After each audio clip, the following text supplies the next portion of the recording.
my game face on. They looking. I got my cane shades on. They looking. I got my game face on. They looking. I got my cane shades on. They looking. Sliding, I'm riding, I'm whipping. All them boys know, go get it, go hard for the U, we go harder than you. Getting it poppin', 2-1 gun salute. Shout out them boys, footballer hoop, know we the truth. Miami to you, orange and green, I'm a rep for the team, but you know what I bleed. FCMG. Got my game face and my cane shaped like I'm Bo Nose and D Nasty. It's game time and I'm Duke Johnson. I run the ball, you don't do nothing. Sound like a drum line when I touch down. Alumni all in the crowd, we two up, juiced up. And everybody throwing them U's up. That you up. Look at what we do up. That you up. Yo, what's going on, Gunner? What's going on, Bo? We got us an OC, I guess. Yeah, is it really Enos? Yes. What do you think about this hire? What are you thinking about this? Alabama guy was a quarterback coach. I know it's not. No, it's not going to be a spread offense. I know, that's what I'm saying. Thought we were getting some. I don't think it's all that great. I mean, I could be wrong, but I was more excited. like we said yesterday, you could damn near run anything at Alabama and win. I know they got the fucking cat, got the Duke. Is he going to bring Alabama Dukes over here? That's going to be the thing. Are we going to have Alabama? We probably got a good shot at Jalen Hurts now. Yeah, we'll probably get him now. Do you think? Who else is on here? Oh, Tommy, what's going on, Tommy? Tommy, you there? We better have a badass offensive line. Yeah. What do you feeling about this hire, man? Are you excited? I mean, it doesn't seem like we're going to have a spread offense. What I was worried about. How are we going to spread our weapons and get them out in the open? I mean, we have to wait to see how it goes. But it's not, man. Applewhite had a lot more flavor to it, man. God. What are they using? Bird phones? Are they the whole Hurst thing is up in the air. I think it's between us and Maryland. Yeah, but you got to think we got the quarterback coach. But then again, the quarterback coach picked Tua over him, so I don't know. It's gonna be interesting. Yeah, did he? Did he actually pick him over him, or I don't know who made the Nick call. Saban pick him over him? I mean, I'm sure it was a total coaching. They all know who the best guy was. They all had to know. What do you? Oh man, this is a shock to me. This the name that came out today. Is it not a shock to you? You know what? And man, I gotta say, man, Derek Cole, man, he held down on us, man. I know he knew what the hell was going on yesterday. Held out on us, man. What do you think? So let's see what the comments say. Enos, Hive. These people are happy, man. Enos, baby. Let's go. Love the hire. Let's go. The U. Hurts definitely sliding now. Yo, and it's not Applewhite. Thank God. Rob Dukes did not want Applewhite, Tommy. Can you believe that? Yeah, trust me. Yeah. I mean, I don't understand why you wouldn't want somebody to spread the field and open the offense up. But who knows? Maybe he will. Man. He better. He ain't got a line to run a pro offense. Jared Kaiser says the only reason he's read that the only reason Hurts stayed is because of Enos. That's what he said. Hold on. Is that Riggins? Riggins, is that you? No, this is Anthony. Anthony, what's up, man? Hey, in a way, honestly, was he under when Lane Kiffin was at Alabama? Wasn't he assistant under like a analyst or something under Lane Kiffin when he was still in Alabama before he went to FIU? I have to look that up. I got to get on my. Hold on. I got so much shit going on right now. Are you happy with this hire though? Are you happy? Are you ecstatic? Honestly, I'm gonna reserve my judgment. You don't know just because he was a pro style, he groomed pro style quarterbacks doesn't mean he won't adapt. Because he played against Clemson, he could analyze all that and bring some of that stuff from Clemson, even though he's not from Clemson. He could analyze that and bring some of those aspects to his offense. So I'm going to reserve my judgment. Oh, Jeremy Been Stark. coaching since '91.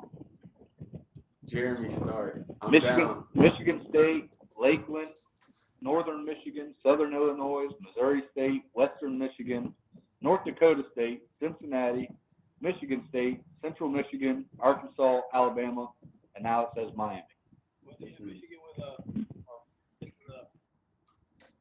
But in a way, do you guys agree with me? You want to reserve your judgment before you judge Manny. Honestly, I trust Manny Diaz's judgment just because he didn't get Major Applewhite. I've seen highlights of Applewhite's offense, to be honest. All right. And all right, Anthony, we gotta let you go. We got an interview coming up right now. But call back in a little bit. Got it? Okay, bye. Riggins, what's up? What's up? How you doing? Man, you got the fan base jumping yesterday with your tweet, man. Yes, sir. Gotta let them people know I'm still a king, man. Everybody's switching up. I ain't gonna switch up. Hey, I gotta ask you, what was going through your mind when Mark Rick retired? At first I didn't know how to react, but then I played it out, just waiting to see what happened.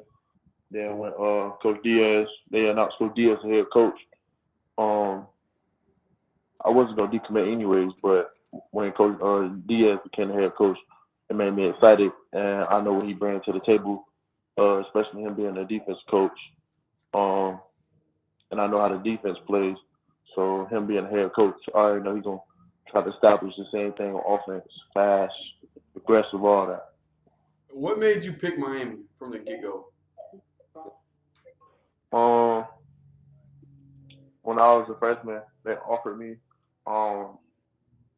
April 1st, and that was like my first big time offer. And when I went to Miami, it just felt like home and like the tradition. And I knew I saw myself being there for 4 years and being able to put myself in a situation to provide for my family one day. Hey, since you're going to be the catalyst of this next class. Are you recruiting guys, like trying to get them to come with you? Well, we had a lot of like guys decommit that I knew. Mm-hmm. But everybody has their own reason for everything they do. So me being one of the people that stay committed, like if I see a player that I think that will fit in the Miami defense or that they're interested, then I help them get recruited by Miami or put them on. But a lot of people, they are not looking at Miami. I don't know why, but why is that? Everybody want to hop on the bandwagon. What? Hey, what is going on? How come, especially guys in Florida, how come they get that? We had a guy on yesterday. He says, "Oh, I was been waiting for the Miami offer, but I want Alabama." I just don't get it. Why won't they take the Miami offer and be like, you know what? I want to stay home. I want to commit, make this thing good again. My whole mindset is that I knew coming out in high school, I wanted to stay in Florida. So Miami has been at my list since I came in high school. That's one of the first offers I wanted. And when I got it, it just made me happy. Then, I'm going to Miami to play to become a great D lineman and become part of the Miami legacy. How about when Mark Rick retired and everything was open in the air? Did school start coming after you? No. No, I ain't. No. How about nobody really came after me. I mean, I got like 2 or 3 offers since I committed, but like I just get a lot of mail, a lot of interest. Hey, what's it like playing for IMG, man? I mean, you guys are like a damn college yourself. What's it like playing for them? Um, well, my sophomore year, I didn't really play that much because I was behind Xavier Thomas, Nolan Smith, Teron Vincent, a lot of top recruits that were seniors, and I was so young. Um, but like being in that environment, it's a lot of great dudes that everybody has the same mindset, and we all push each other to the max, so that we can all go to the next level and be able to perform at a high level in high school. Then go to college, it'll be an easy transition for us. So you're gonna be an early enrollee, right, next year? Yes, sir. Go talking about IMG. You named all these players and sitting behind them. Man, what's it like? Getting reps with these guys, learning from these guys, and then going against the offensive linemen you guys have. Xavier Thomas was my roommate. He taught me a lot of things. But the O line that we had last year, like we had the best O line in the nation. So I mean, just going against Dante Lucas, Evan Neal, Charles Turner, a lot of great dudes. They all push us to be better. Especially me being there for 2 years, being a young guy. They always made sure that I was on top of my game. So they was making me better, become a better player when they leave. So, because my junior year, I didn't play. I was injured the whole year. So I got injured in the spring. So I just was recovering and all that throughout the season. But in the spring, like, I was projected to be like the top D lineman in Florida. Trayvon, what do you got on deck for this off season? Like you talking about camps and all that? Yeah, like camps, like Nike Combine. What all you got going on here? I'll probably do the Nike Combine in Orlando or Miami, so I can get open. Yeah, that's probably it. I don't think I'm gonna do the Riders camps. Man, 'cause you guys. I mean, I know when I go to the Nike thing, I see the IMG bus pull up with all y'all in it. Yeah, we travel. I went last year, but they moved me to D tackle, but I didn't play D tackle at the time, so I didn't really know how to play it. That's why I didn't get open. But best believe I'm gonna get open this year. What do you like to play? The 1 technique, 3 technique? What do you prefer? 3 technique. I play 3, because when I was DN, I was real quick off the ball, but then when I made that transition inside, it was a lot easier because it wasn't a lot of space, but I got a quick first step, so it's hard for the guards to put their hands on. Do you talk to Coach Simpson a lot? Because it seems like since he's came to Miami, man, he's done a great job. Yeah, I talk to Coach Simpson often. Me and him got a real good relationship. He's a great dude. Ever since I met him, he keep it real with you. He's a good coach overall. When you go to Miami, who was your favorite Hurricane as a kid? Growing up, I wasn't really a Miami fan. What were you, Florida State? Gator? You stayed Gator country. I was a Florida Gator fan. So you were a Tebow guy? No, I don't want to say Tebow guy. I was just overall, I like Florida. Florida's my dream school. Really? So what Miami turned to my reality. Does Florida, have they showed interest in you? Yeah, I got offered in the spring. The DC came, and the head coach came. They offered me. Yeah. What was your reaction when Miami offered you your very first offer? What was that like? Well, I was at a track meet, and then my old high school coach, he called me, saying that Coach Riggins wanted to talk to me, and I went to the car and I talked to him, and then they told me they want to offer me a full ride, and scholarship, and I just started crying, 'cause I know all the hard work that I put in, everything, like, such big university, and, like, offering me, like, as a freshman, it made me, like, realize that like, I'm capable of playing, like, college football D1. But, you know, Miami was one of the first teams to even look at me, so that's why I, like, show a lot of love to Miami. Hey, we got a bunch of the comment section is going crazy right now. It says ask you, why do you think recruits play Miami for bigger offers? Hold on, you said that again? Yeah, James for Life Kane says, why do recruits play Miami for bigger offers? Why do Miami play? Yeah, like get the Miami, tell Miami they want the offer. I want the Miami offer. I want the Miami offer. Then they get that offer. Well, I mean, like you said, like somebody said they want the Alabama offer and they got the Miami offer. Like, my thing is, you gonna go wherever you feel like the best decision is for that person, like, and wherever you fit is home and where you want to spend like your time at. But like, I think a lot of people just want to hop on a bandwagon because Alabama win and all that. That's why I don't even entertain that, because it's not about that to me. So, well, Trevon, man, hey, I appreciate you calling. Hopefully, we can get you on again in the future, man. You had the fan base jumping last night. yes, sir. It's gonna be jumping when the season starts. You know what I'm saying? Got a lot of stuff coming for the fans, and I'll be watching out for me this season. We got you. Put your highlights out there. We'll start retweeting them. Really get it going crazy. Yes. Hey, but I appreciate your time, man.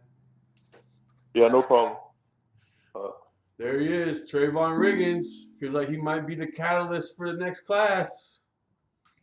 That Florida offer scares me.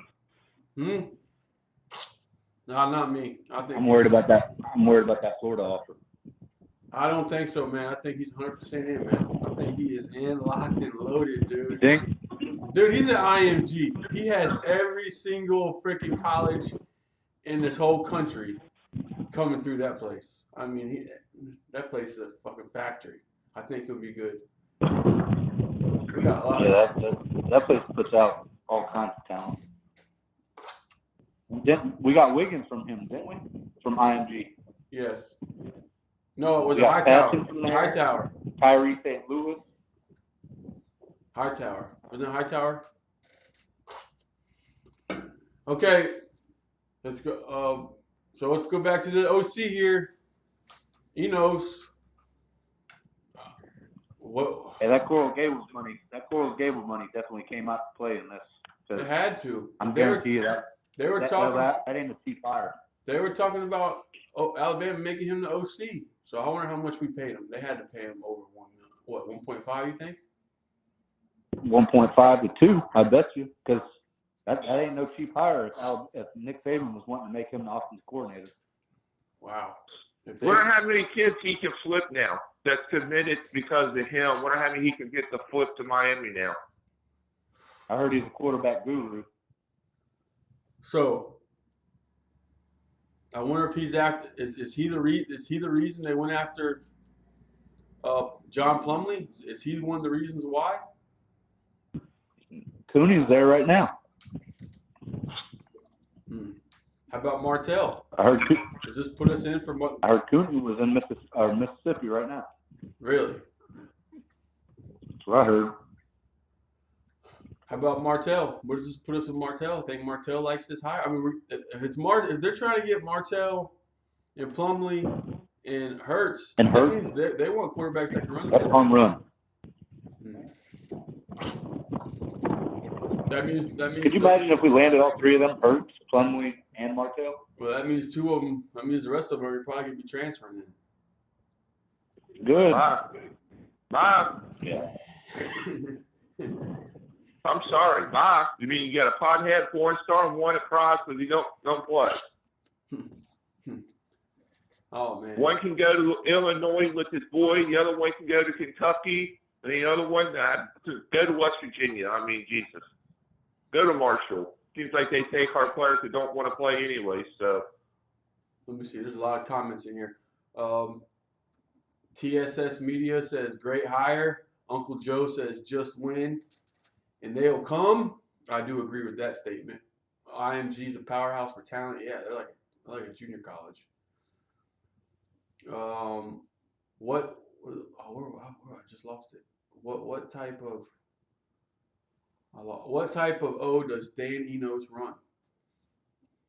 Pro style. Pro style. I think we're gonna look sort of like Alabama.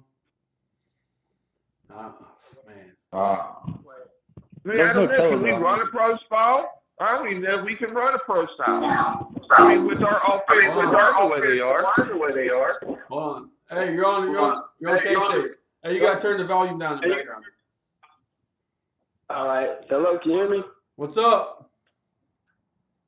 Hey, man, I just want to call in for a little bit just to say this. I love your show, bro, what you doing. But I got to say this, bro. I really don't like how people are just throwing Williams and Perry under the bus, bro. We clearly seen they never got coached up by nobody. And it's crazy how these guys actually wanted to be Miami Hurricanes, man. And y'all just throwing them away and, like, talking about other guys coming in, starting in, like, ready to throw them under. Like, these guys 19 years old, like, especially with Perry, bro. Like, these guys have high ceilings, man. We let all these guys from Miami area go other schools and ball out. But when we have, like, Mark Cooper, that's our Jerry Judy. Let me ask you a question. If they're as good as you're saying they are, why is Manny Diaz trying to bring all these quarterbacks in? If they're as good as they say you are, why is the defensive coach trying to bring in more quarterbacks? Because he sees them at practice every day. He goes against them every day. If they're as good as y'all are advertising, why is he trying to bring in 3 quarterbacks? Okay, I got you. Let me answer this. Okay, I'm with that bringing them in. That creates competition. You're right. I have no problem with Manny doing that. But I'm gonna say this too. Everybody's talking about Martell. Why the hell did Martell leave? Because he didn't want to compete, right? Yes. So it's the same thing, bro. Like, it's the same thing, bro. Like, give these guys a shot. Don't just throw them away. Like, damn, they didn't even get put in the right system. Same thing with Brad Kaya. Mark Richt killed Brad Kaya's career. Why the fuck would you put Brad Kaya in the damn RPO knowing he's not going to run the damn ball? But when he was in the spread offense, that man was throwing for 500 yards against Florida State. Freshman year, I believe. Like, bro, it's the system as well, too. Well, give them guys a shot. Don't just throw them away. That's all I'm saying. They wanted to be Hurricanes, bro. We're supposed to be a family. Well, Williams is the one. Williams is the one trying to run away too. He's the one talking about I'm transferring. They had to beg him back. Oh yeah. Don't leave. He can get the fuck on. But Perry, we gotta stop titty babying these guys. You want to be here? On him. Hey, but we can't ride on Perry when we got to worry about him fucking the kicker's girlfriend and everything like that and posting it on Instagram when you're supposed to be the leader of the team. Say we go to the ACC championship and he does some dumb shit in Charlotte. Then what? What? That's all valid points. All I'm saying is I just want to speak for them boys too, because it's just like, damn, he's 19 years old, man. Like, when I was 19, I used to do crazy shit. And from what I heard, Perry wasn't even he posted a video of 2 other people having sex. That wasn't even Perry in the video from what I heard. But I guess. It was Perry. But I seen the video. It was Perry. You seen the video? I seen the video. I ain't see it. I just heard. But that's all I really want to say. But I love y'all show, man. That's all. You know what I'm saying? I ain't trying to. This is what I gotta say. Look, I was a Perry fan, big time Perry fan. But you, as a starting quarterback, you cannot be doing the shit he's doing. You can't. If he was going to the draft right now, say he was a senior, he was going to the draft right now, they would be crushing him in the NFL draft right now. He wouldn't be touched. He's got to get his head straight. Been touched. He's got to mature, and maybe bringing some new quarterback. Maybe bringing in new quarterbacks might wake his ass up and say, "Hey, I got to start playing ball because they're trying to bring in more guys." Maybe a lot of fire under his ass. I don't know, but something's got to happen. Right, and I agree with that. I agree with the competition, but people are already, from just listening, people are already writing Perry and Williams off. People are saying, bring in Jalen, let Jalen play this year, let Martell sit, and then he will play the rest of the 3. So what the fuck is Jaron and Coach supposed to do? And all I'm saying is, like, those guys actually wanted to be Miami Hurricanes. We people are so quick to jump on the next new thing. Like, well, we have talent. Jalen, Williams was a top 100 recruit himself. I know he was. I mean, bro. They can understand Williams leaving because I feel the same way. If a guy doesn't want to be a Cane, get the fuck on. But for guys who wants to be Miami Hurricanes, but we got to give them a chance. Like, we have to. The only thing I don't like about what they did is how they babied them to stay. If you don't want to go, fucking go then. Don't kiss their ass. Yeah, right. Mark Rick was with that shit. He should have let his ass go. Let him go. And then that would have been okay. So, I mean, I don't know. I agree. But, hey, thanks for calling, man, and call back again sometime. Appreciate it. No, man. Appreciate it, bro. Love. We got a lot of look at this. Perry transferred to Louisville. Perry will not be able to go to Louisville via ACC school. They don't want that to happen. And I don't think Louisville wants him. QB's held to a higher if standard. anybody knows Perry, it's you. I mean, you drove the kid home for games. I mean, and you told us all at the fan base. This ain't nothing new. You should have Vanguard. So. You gotta. It don't seem like he's gonna. If he was a wide receiver or a DB, he could get away with that stuff. But he's the starting quarterback at the University of Miami, and you can't do that kind of stuff. It just can't happen. What turned me off on Perry is when he's flashing all that damn money on Instagram, knowing the reputation that we got from the 80s, 90s, and early 2000s. Yeah, but Tommy, I don't think these kids know about.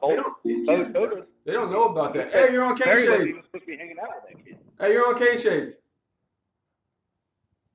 Hello? Hey, you're on Cane Shades. Well, I guess he's not talking. Let me hang up. Here we go. If Dan Enos is just the OC, we sign Ken Dorsey as our QB coach. I would think that he would be the quarterback coach too, don't you think? Hey, you're on Cane Shades. Sorry, I got disconnected earlier. Oh, go ahead, Anthony. Go ahead. We signed Dan Enos as just our OC. Do you think we can? Is he going to be the quarterback coach and OC, or is he just going to be the OC, and we can get Ken Dorsey as a QB coach, a separate position as a QB coach? I don't know. What do you think? I don't know what they're going to do. I have no clue. I mean, Ken Dorsey just signed with App State. I don't know if he would leave. I don't know. Honestly, I think if we have enough money still, we could offer him a huge contract. App State doesn't have a big buyout probably. It's probably going to be like half a mil, maybe $5,000 or something like that. We can buy that out. Yeah, like but nothing. If you're Ken Dorsey and you just got the job at App State, and you committed to these guys, you're just going to get up and leave a couple weeks later. I don't know. Kind of like what Manny did to Temple. Yeah, but this is different. That's a head coaching job. I don't know. I mean, it's not like I don't see Ken Dorsey being somebody that would do that. He's not that kind of person. I don't see him doing that either. And plus, it's not like he's leaving for the offensive coordinator position. He's going to be making a lateral move. And James for Life says Dorsey's getting paid $900K a year at App State. I don't see him leaving there. He's just trying to build that resume and get an OC job. So you don't think he was a quarterback coach in the NFL, and those people get paid more than a college coach, a college OC. He got fired though. They fired him. They fired his ass. He got fired. Man, you guys got to stop him. Always wanting all these former Canes, man. Sometimes you got to let them go on, grow, and see how good they are, then come back later. I don't think Dorsey's coming back. Not all great players. Since we got Dan Enos, who do you think we're going to get? Honestly, I agree with your call before. We should develop these quarterbacks in a way. Because John Rick was horrible, honestly. He couldn't develop a quarterback for shit, to be honest. I'm not trying to develop anybody right now. I want to fucking win. I want someone that's proven that can win. So if a transfer wants to come in, you bring his ass in. If you want to leave because you like the then don't let the door hit you on the way out. I want to win right now. Yeah, that's how I feel. Hey, I agree too. I mean, I want to win. This guy does have, Michigan State, Alabama, he does have winning pedigree. So we got to see what he's going to do. We got to fix this offensive line. That's a big thing. I think we got solid depth at the running back position. We need some more depth at wide receiver, but the receivers and the O line got to be the big question mark, right? Yeah, definitely. I want to see who these position coaches are. Yeah, I'm ready to see who the position coach is. I heard a rumor of who the tight end coach is. Hold on, I'll tell you what I hear today. Let me look at my messages. For tight end coach? Yes, I heard the tight end. What was the It was the Iowa State. Bring back Hartley, man. No, I heard it was. Let me see. What did he tell me? Let me see. Let me look at my messages here.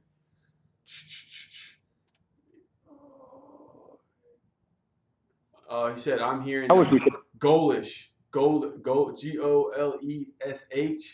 I think he's Iowa State guy. I think they're saying that's who he's hearing is going to be a tight end coach. I don't know if it's true. That's just what's in my DMs and my messages here. Iowa State's got some good tight ends. They've always put out some good ones. Well, he's the tight end coach over there, Golesh. They put out them big old corn-fed white boys. I know. I mean, we need to get an offensive line coach from that Midwest area that we can start pulling those damn big white boys in. That's what we need. Yeah, go get one from go get an O-line coach from Nebraska or Wisconsin or something. Something. I mean, the way Nebraska does it, they try to find those big 6'6", 6'7", 230, 235-pound guys, bring them in, redshirt them, bulk them up, and make them left tackles. They got good feet. We got to start. That's why I hope Manny. I hope Manny made a good choice in that strength and conditioning coach hire, Feely. I hope he can do it. I think he will, because if you can do it at Temple, you can do it. I mean, think if you're getting a Miami athlete, and if you're building Temple and putting Temple guys in the NFL, what are you gonna do with a Miami athlete? I like one thing about him that he's an Olympic trainer. He's not a high intensity. He's an Olympic guy, so he does all that power cleans and power jerks. That focuses a lot on strength more than like condition. Like he adds in the cardio for conditioning, but we kind of have like a CrossFit shit going on. You know what I mean? We need to put some weight on these boys and make them strong as hell. Con Durham record says we need to dominate, not just win. I agree, but we got to win first. But we need to be dominating the Pitts and the Georgia Techs and the Dukes. That's what we need to be dominating. Man, we're freaking getting beat by these teams. We should win the Coastal every year. It should be an easy ride to the Coastal every year, and we should glide into the ACC championship. I know, especially with Virginia Tech not as good as they were in the past. Yeah, there's no reason we shouldn't.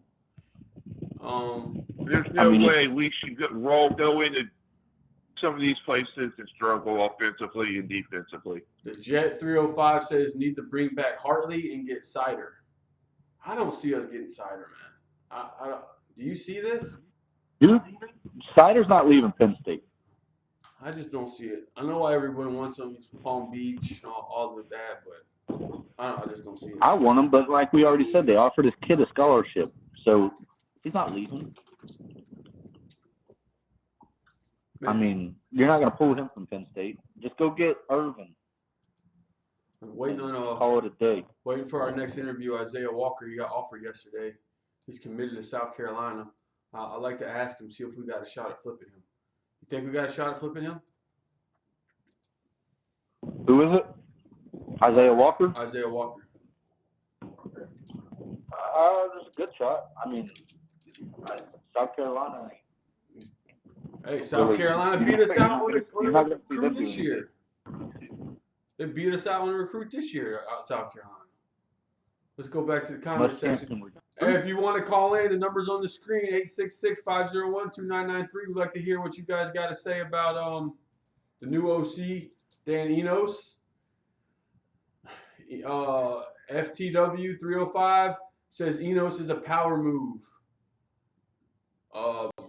Rigor Mortiz Tice, he says we need recruiters. I agree.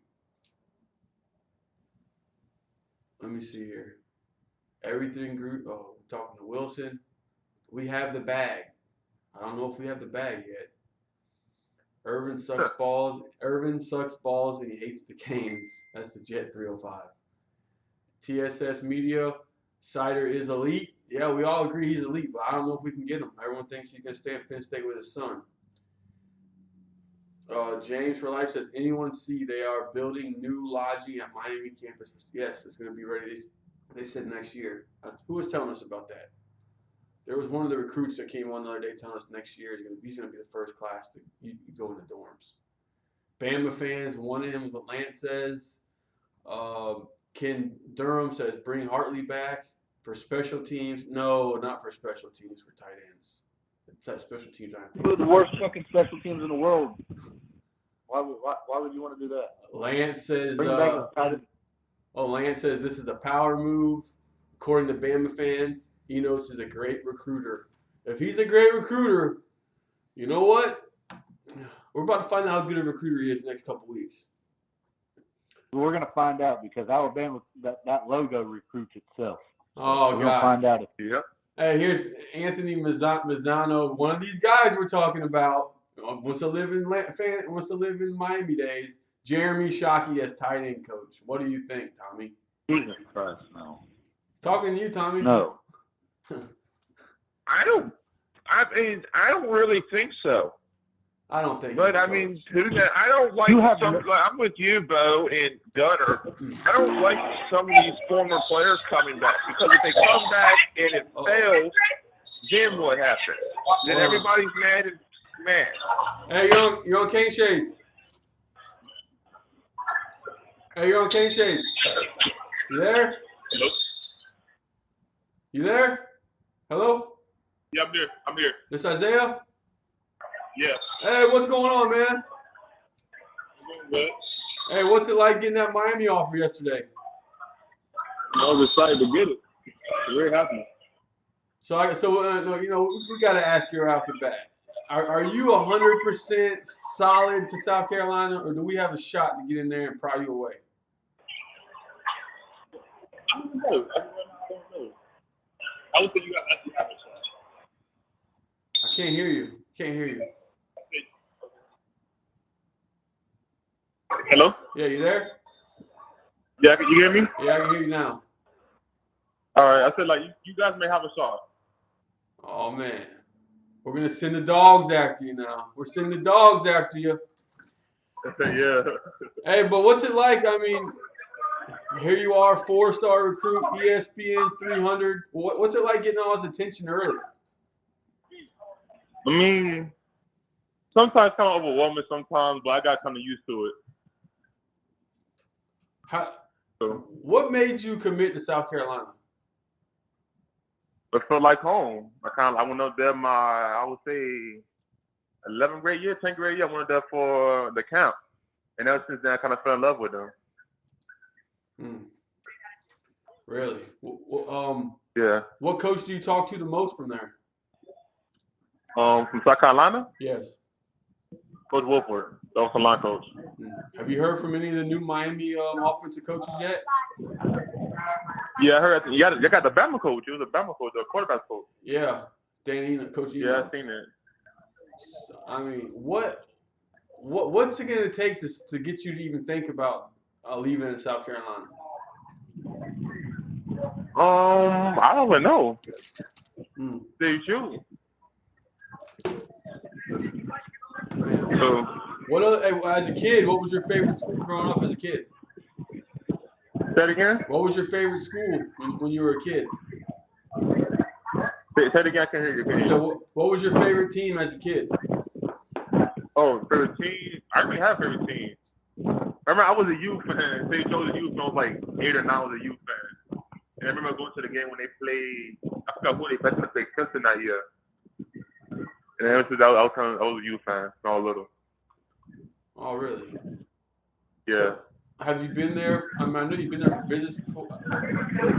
What? Say it again? How did you get the offer yesterday? What happened? Did you get a phone call from Diaz? What happened? I got it through my head coach. My head coach told me Coach Diaz offered you. Man, we hope. What's your plans this off season? What camps are you going to? I think I'm going to South Carolina and Florida. Most likely. Man, we're gonna have to get the Hurricane fans on you, man. Yeah. Does distance play a part in your recruiting, or you don't care about distance? Say it again, because it sounds like you're breaking up. Say it again. I said distance. I mean, playing close to home. Don't you think that would be better for your mom, dad? Or you don't It's care? a lot better. For my whole family to be able to come and see me. Well, hey, we appreciate. Uh-oh.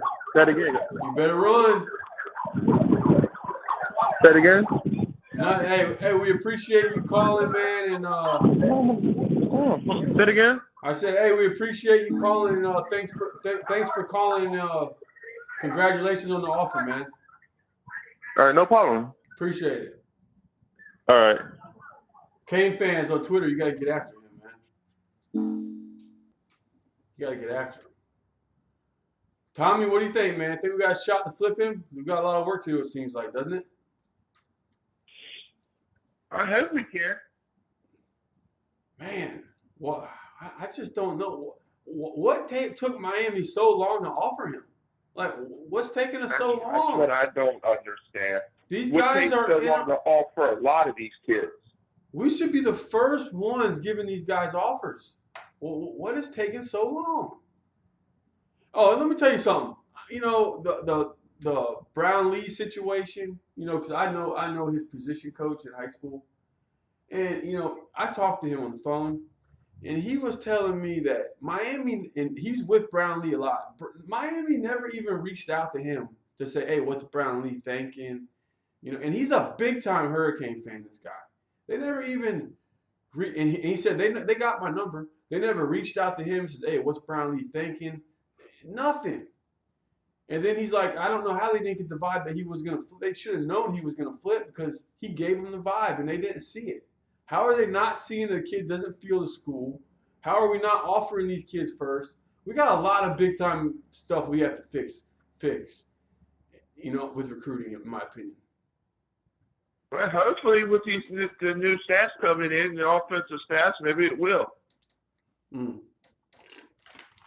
got to say, man, that Brown Lee, I think after talking to him, I think we could have held on to him if they would have reached out to his position coach and started getting his input and talking to him. I think they could have made it happen.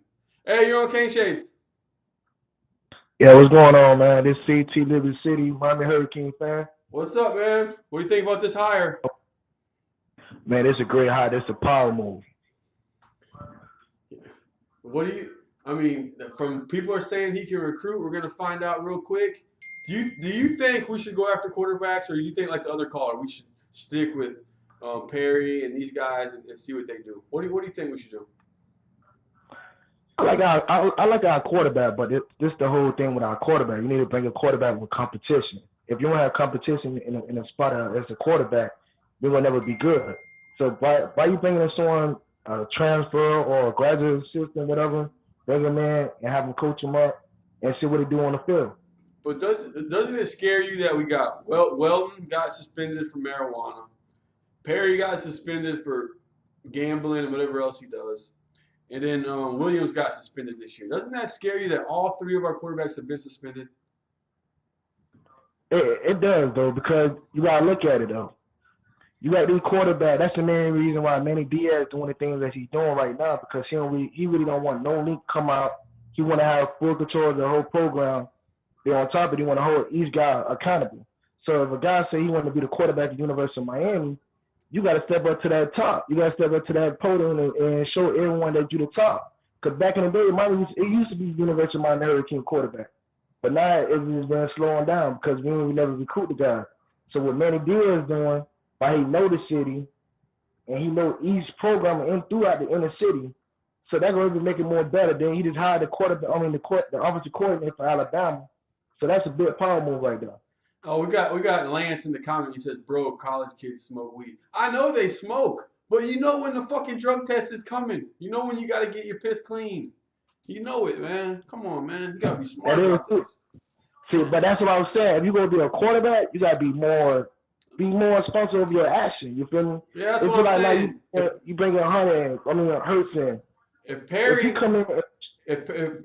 was a DB or wide receiver, we wouldn't be making an issue about what he's doing. We wouldn't give a fuck what he's doing. But he's the quarterback. Exactly. And then, but you got Jaron Wynn coming in. He's a good quarterback too. He accurate. He can pass the ball and everything. But if you got these guys, see, we got players at University of Miami. Some of them don't have that dog in them. That's the main reason why I like these linebackers that coming back from Manny Diaz to show everybody what's that dog style is. You feel me? Yeah, I agree. I agree with that.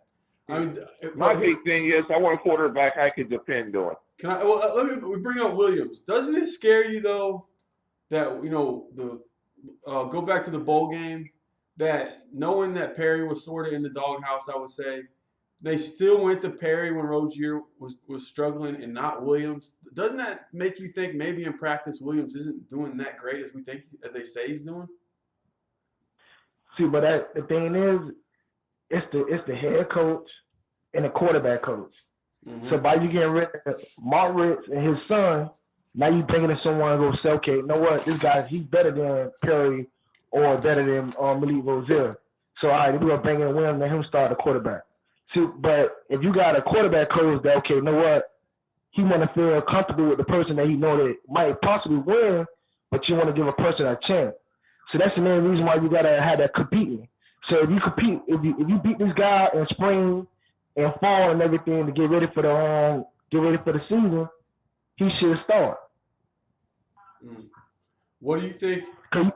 What do you think? If you look at Lawrence Cager, the receiver. Oh man! Don't tell me these young guys was better than Lawrence Cager. Oh, there had to be. He was just terrible, man. Terrible. Because y'all gotta go back from 99, 98 to 2000, 2001 when we had Andre Johnson, Santana Moss, we had Reggie Wayne, we had Kevin Bill, we had all them guys there. If them guys drop the ball, they're doing 20 push-ups on the sideline, and the next person coming in and balling out. That's what made you want great. Oh, you know what this guy does? He drops a touchdown pass and then tells the coach to throw it to him again. Man, I will say this: they did throw it to him when he did catch it. Yeah, but still, I would tell him, get your ass to the sideline. You had your opportunity, and you didn't get it done. You're not getting another ball thrown to you right very next play after you dropped it. Exactly. That's why I said I got kind of pissed off when Jeff Thomas leave. But I think the only reason why Jeff Thomas left because the offense now, we ain't really throwing the ball down the field to make our receiver great, how it used to be back in the day. If you got speed, why we ain't using the speed? And you know what's crazy? I met Ron Dugan's one time. I met him in person when he was at USF. And he told me that USF at that time had a bunch of 4.0 guys. And I don't say I'm not. I'm going to say exactly what he told me. And he told me, look, we got a bunch of 4.0 kids around here. He said, I'm a wide receiver coach. I need some 2.0 hood niggas. That was his exact words to me. He said, and guess what? Jeff Thomas was what he wanted. Now, why would you let him leave? The reason why he left because Mark Ritt's not calling the plays to let the ball get down there. If then on top of that, if you don't have a quarterback who ain't accurate, who cannot deliver the ball, why you still got this man playing? But that was my whole thing. When Brazil played last year, we seen what he did. So why not give Perry or Williams an opportunity? Or the other quarterback, Case Water. I forgot what's his last name. But here's the thing: they knew when they took Jeff Thomas he was going to be a headache. But like I said, they knew what they were getting. This kid is a hood ass kid that is very, very good in football. So guess what? You got to deal with the fucking headaches. Sometimes you just got to deal with the fucking headaches. I can't remember what game it was. You could tell he was so frustrated. All of them. You got to look at it too because you got the first 4 games he balled out, but then when he got injured and everything like they got on the sideline, then the next game they wasn't throwing the ball to him. What do you think about Mark Pope? What do you think about Mark Pope? Did they use him wrong? Nah, I ain't gonna lie. This year, if Mark Pope don't transfer, any of the players don't transfer this year, but we got a new offensive coordinator. I guarantee you, Mark Pope finna ball out. You think he's gonna ball out? We got this came in for transfer too. So we got this is the thing that a lot of people know about Miami. We receive Mike Harley, Mark Pope, we got Hightower, you feel me? these receivers going to ball out this year because now you finna line up 4 receiver wide or 3 receiver wide with a tight end and everything with a running back. So now you finna spread the offense out now. So, but if you keep running a little gimmick play that everyone know about Mark Riggs, we're not finna be good. So now we got the quarterback coach and the offensive coordinator for Alabama. He's finna take the offense to the next level with the speed and the talent that down at Miami, Bowling, and Palm Beach. What do you think about if we went some 2 tight sets? Because we got 2 badass tight ends. Could we see some 2 tight end sets? That's good too. That's what I'm saying. Like, as an offensive coordinator, you got to mix it up. You got to bring out 2 tight ends. You feel me? Okay, let's bring out 3 receivers. You got to mix it up. And then the other thing, are we going to have to use, what's the white tight end's name? I can't think of his name. Are we going to have to use him in the red zone as wide receiver since he's going to be the only guy that's like 6'5"? What other big receiver do we have? Maybe Hightower? I ain't gonna lie. That other receiver, you just on the tight end, you just talking about, he reminds me of Jeremy Shockey. You think so? And Greg Olsen. Man. Trust me. I watched his high school We've film. never seen our players really like.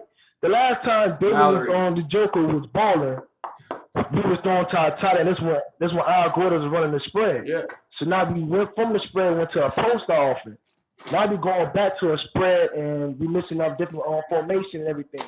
If you look at this year, last year, we never run no motions or nothing. We just line up. That's it. How can you fool the defense, see what's really going on with the defense, what they running, if we don't run no motions or nothing? Hey, what's your name? I hate talking to someone I don't know their name. Oh, my name is CT. CT. Oh, CT. Here's. I want to see what DJ does in this offense. Well, we got another. Hold on. DJ, Robert Burns, all them boys good. I actually see these guys play in high school. Same thing like Duke Johnson. When Duke Johnson was playing at Northern, I seen this guy balled out. You feel me? This is the main reason why I talk like this, because I'm seeing young kids at Miami at Miami Northwestern, Miami Northern, Kansas City, Booker T. Washington. I'm seeing them kids playing. So for me to see them guys playing and for them guys coming to UM and y'all not showing their talent, that's a problem. We got sports Chai here. He says you guys like the new OC. Hey, CT loves it. Says power move, man. So I'm agreeing. If you steal an Alabama coach, if you go do the research on him, the man been breaking records. Each quarterback been throwing almost 4,000 yards and over 30 touchdowns. Well, you got to think, if Nick Saban wanted him, and we took him from Nick Saban, how much did we pay this guy? How much did we have to pay this guy? Had to have been 1.2 mil. You think 1.2? Man, Alabama can match that easy. They paid I'm saying about 1.5, 1.7. I mean, it's up there. I think Manny Diaz finna have, because we got to remember this guy 28. So Manny Diaz finna have this guy come in. He already know he's finna be here for the long haul. So we finna offer the man $2 million as an offensive coordinator. You got to do that, because in fact you got Alabama and Georgia. So now once we start winning, it's gonna be a dynasty everywhere. Miami Hurricane buy our players going to the NFL and the stuff we do on the Miami field. Well, are we gonna? Manny Diaz. Do you think? I love Manny Diaz doing right now. Do you think we go after some grad transfers on the offensive line here? Because Alabama has one that's leaving. Because we need some help with this offensive line, man. That's the main reason why Manny Diaz was saying that. Okay, yeah, what's the sense of me trying to grab a player and everybody deciding where you want to go at? If you're a true Miami Hurricane fan, that you said you is, whatever, we offer this scholarship, step by us. That's the same thing with Shaq Quarterman, McLeod, and Pickenbig. You feel me? When they didn't have an own head coach or nothing, they still stuck with Miami Hurricane. That's why I love them boys so much. Well, let me ask you a question. We got players that's going to come to Miami just because of the name. You feel me? But they don't know what's the legacy behind that name that you carry when you put that UM helmet on. Well, CT, let me ask you a question. You're from Miami. Yesterday, we had a kid from Carroll City come on and got a Miami offer. But he said he was so excited about getting this Miami offer, but he wants Alabama. He wants to go to Alabama. It just doesn't make sense to me. What is going on, man? Why is this?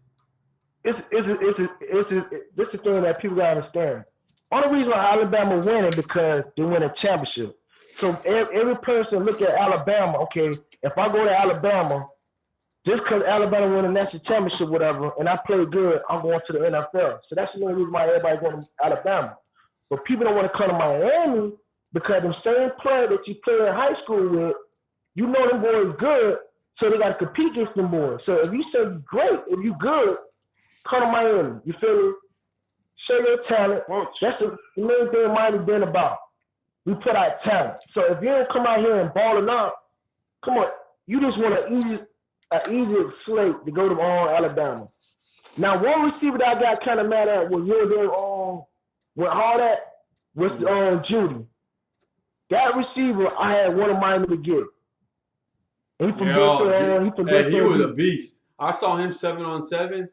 God, he was big. He looked the part and he was fast. I was like, yo, this dude is. Come on, I run it, everything. This man, I like, damn. Shoot, how about Amari Carter? Shoot, Cooper. How about Cooper? Well, how do we not get him? Dude, I think a lot of the recruits will fall after Saban retires and leaves, and it's not going to be for a while. Let's see how fast they fall. Exactly. I ain't gonna lie. Right now, what Clemson's doing right now, they're making an ACC more better. So now you gonna have to go to Clemson or Miami because you gotta look at it. Clemson's in Atlantic, we're in the coastal. So we got to meet up against Clemson. And whoever went out of Clemson, out of Miami, we going to the national championship, to the playoff, whatever. That's going to make it good, though. That's what it should be. If we beat Florida next year, we should be at worst next year. At worst, 10-2. At worst, just like this year should have been. So I think if we can get through Florida, beat Florida, I don't see anybody left on the schedule we shouldn't beat. Yeah, we still got to go to Tallahassee. And this is the thing. That was last year. Last year, we probably went undefeated. I ain't gonna lie to you. We would have had like LSU. We would have beat LSU from the beginning. We would have won out.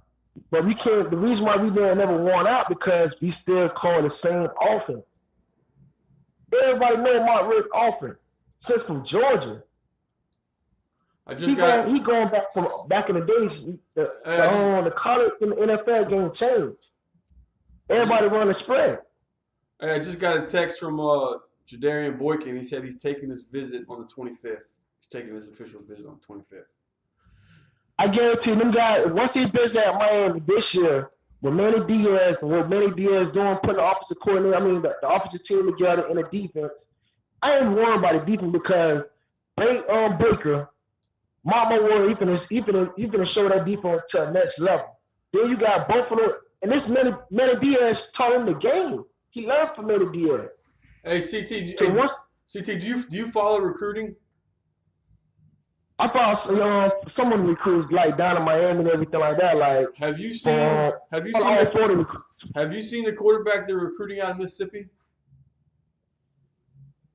No, I haven't seen that one yet. Oh man, you gotta watch it. You ain't never seen a white kid run a 4.39. This kid is fast. Oh, you talking about Plumlee. His name's Plumlee. Yeah, Plumlee. Yeah. Oh yeah, I ain't gonna lie. See the thing with that too, he kind of reminded me of Baker Mayfield, but that boy he got them legs on him. I ain't gonna lie. Yeah, I never seen a white kid run that fast. I'm like, holy shit. Well, I think we need somebody that is a game changer like Oklahoma's got a quarterback. We need a game changer back there, man. We need someone that can just make something happen. We haven't had that. I told you earlier, the kid that's recruited or committed to going to Wisconsin.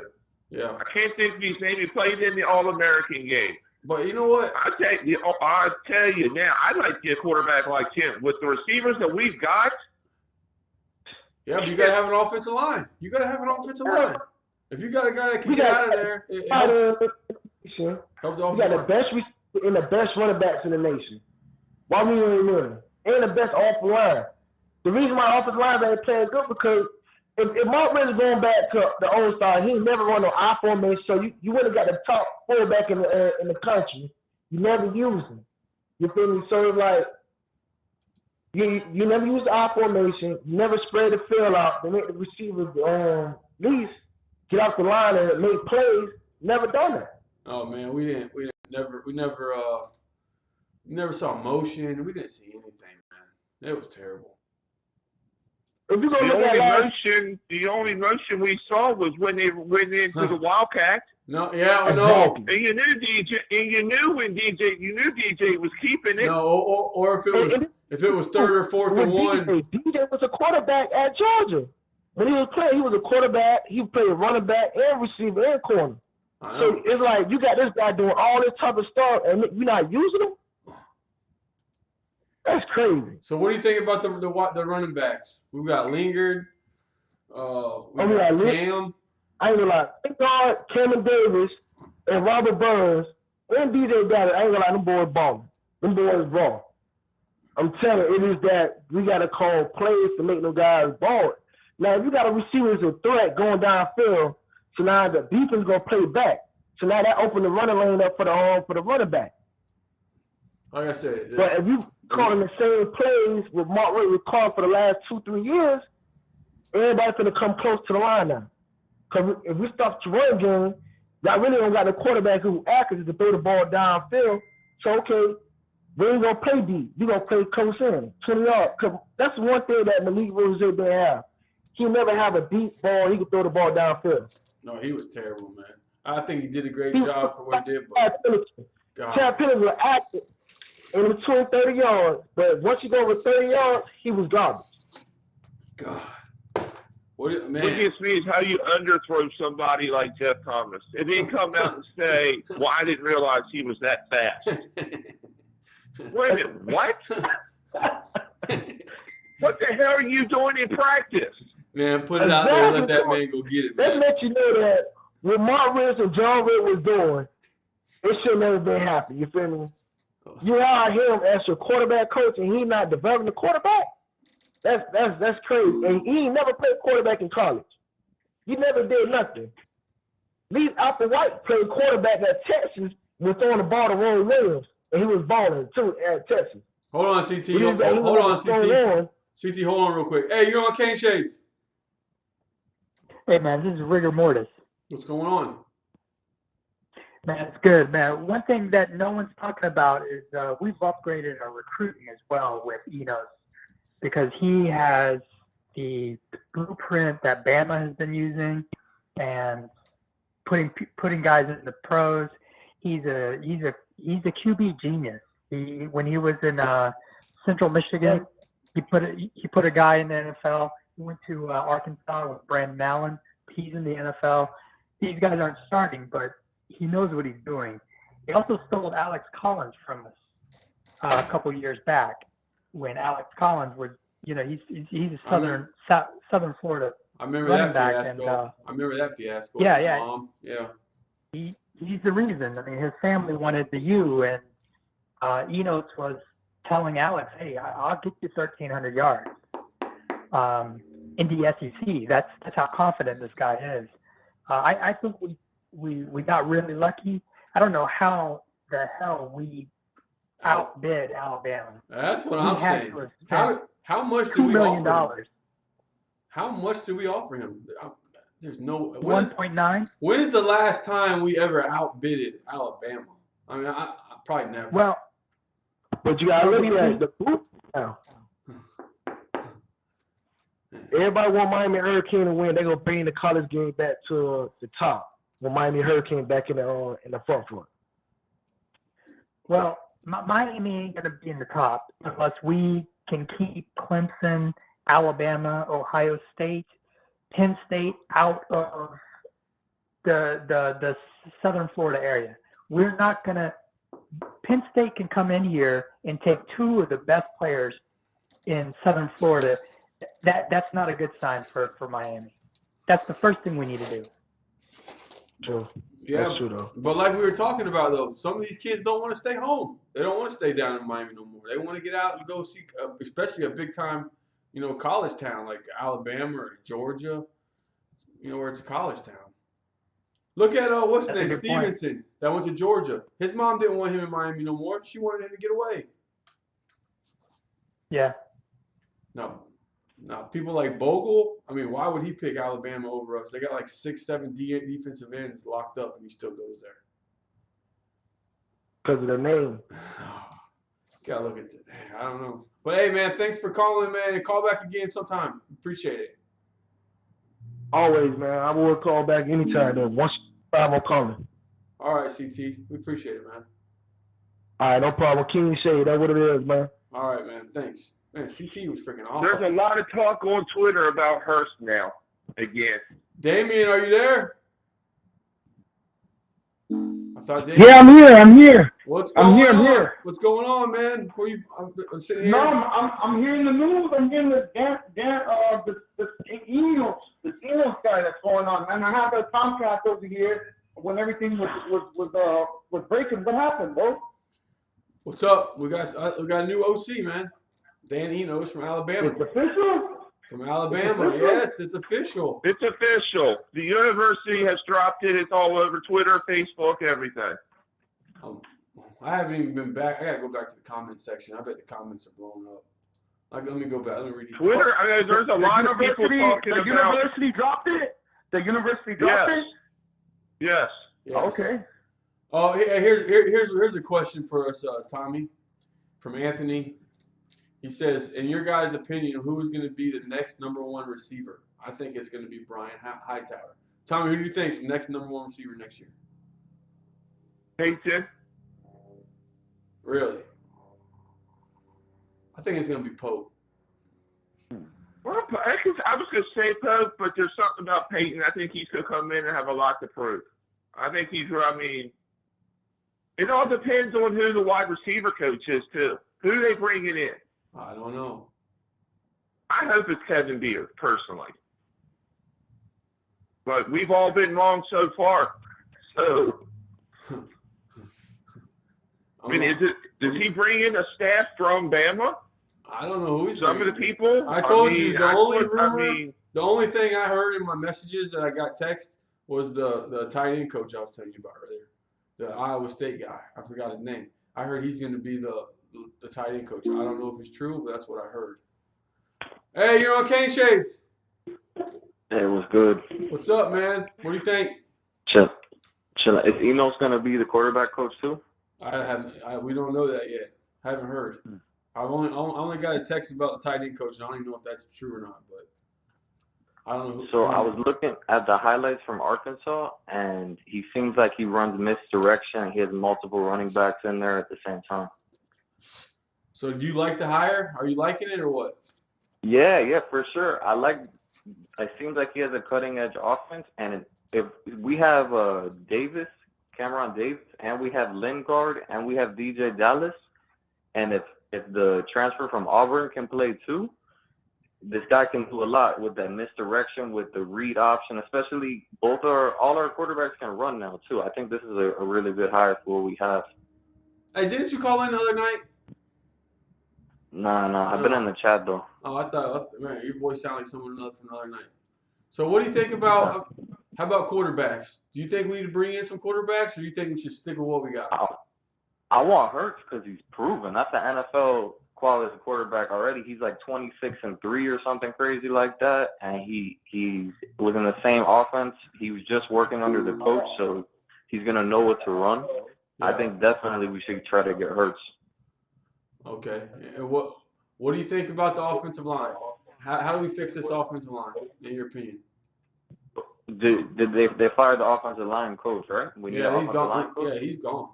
He's gone. Yeah, we need to get somebody like you guys are saying from Wisconsin or Nebraska or somewhere that has a hotbed of recruiting. These big people that know how to play know how to play O-line. Yeah, we need some of these big corn-fed fucking white boys. We haven't had a good O-line since like 2000. I don't even remember.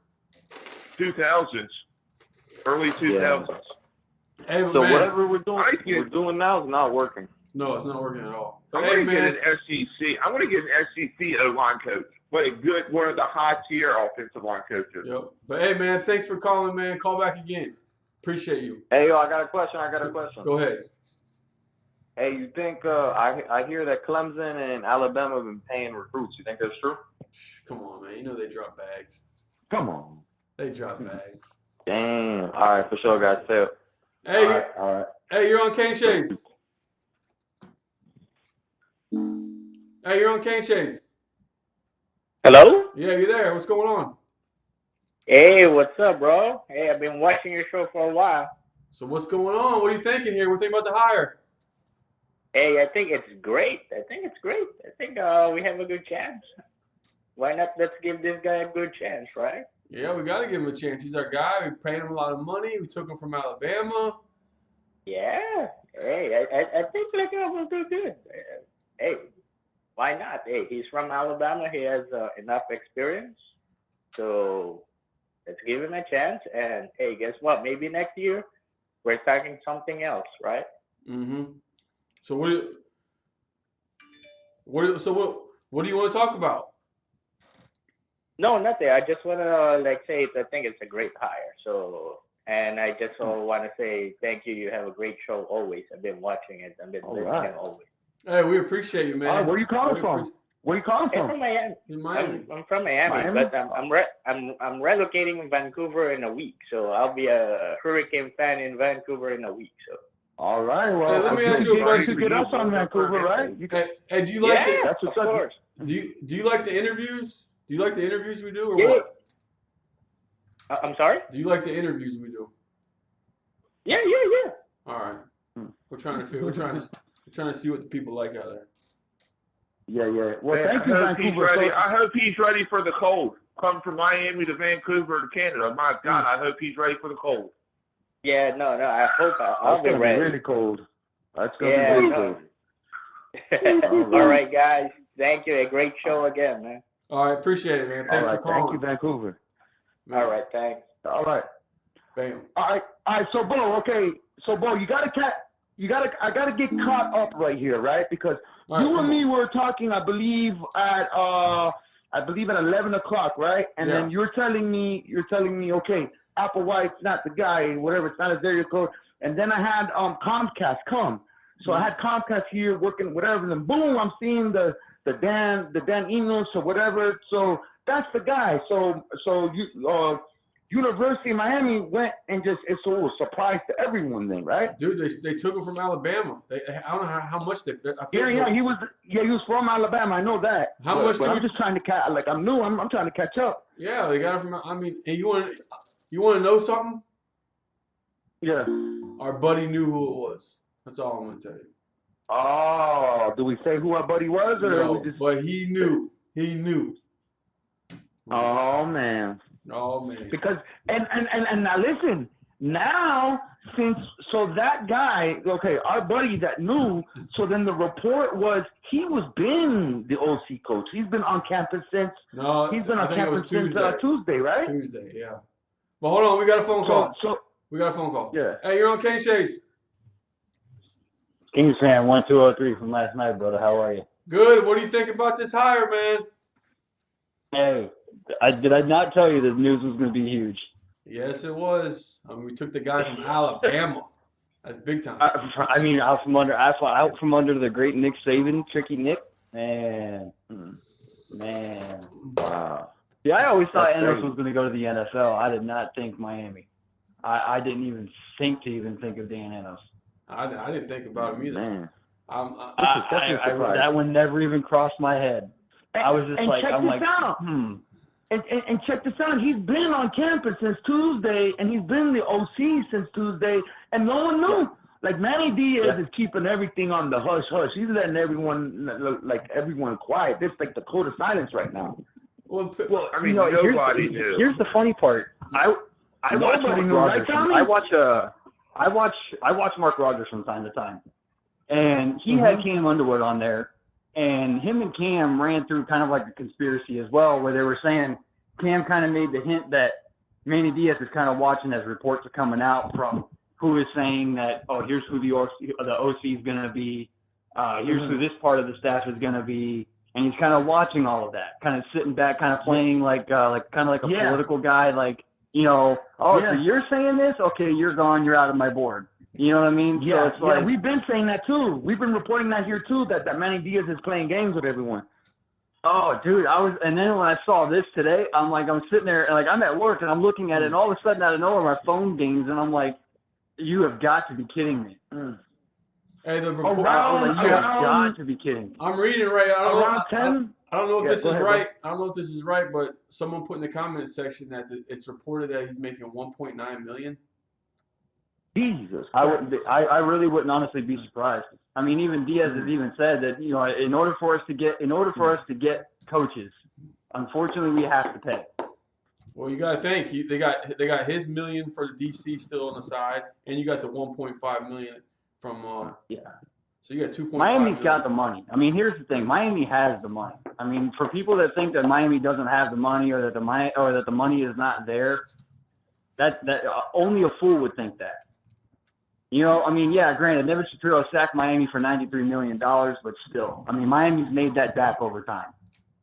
You know what I'm saying? We've made that back. Especially granted, with the scholarships hurt, but well, still, especially you got to I think mean, money-wise, Miami is fine. They're going to get that ACC money next year because they got the ACC network coming open. It's more money coming. Oh yeah, oh yeah. I mean, that only amplifies it more. I mean, that only amplifies that amplifies every school in the ACC, though. Man. Hey, Damien, I got a comment you would like from Britt Corker. He says, I like Zoe and Coop, but Kane Shades is my number one. Oh man, I mean we're putting in work. Matter of fact, at 10:45 around 11, we were alerted. We knew that it's officially Applewhite was not the guy, and the OC has been hired since Tuesday. We just didn't know who the OC was, but we knew we had a brand around 10:45. We knew we had a brand new OC. We just didn't know who it was, but we knew that Applewhite officially was not that guy around that time. And then the Comcast people came to my house. And then boom, I'm seeing Bo on YouTube saying the Alabama. I'm like, what the heck? What's going on here? So I'm here trying to pick up, find out what's going on. Oh, dude, I'm gonna tell you right now, the media, not just us, but dude, the media is going freaking in a frenzy. Really? Yeah. Well, I know there's a lot of talk on Twitter, Bo, about Hurst now. Oh yeah, don't be surprised if Hurst comes in. I really, honestly, would not be surprised. I was even just telling my brother-in-law, I was like, look, here's the deal. Here's who the new OC is. The next news boom is going to be Hurst coming to Miami. It's going to be Hurst. Yeah, we also got to think the OC, too, from Bama is going to Maryland. And he's visiting Maryland, this week, though? You got to think, though, if we bring in Hurst and then Martell's got to sit, that means, what I'm saying? We have two quarterbacks coming in.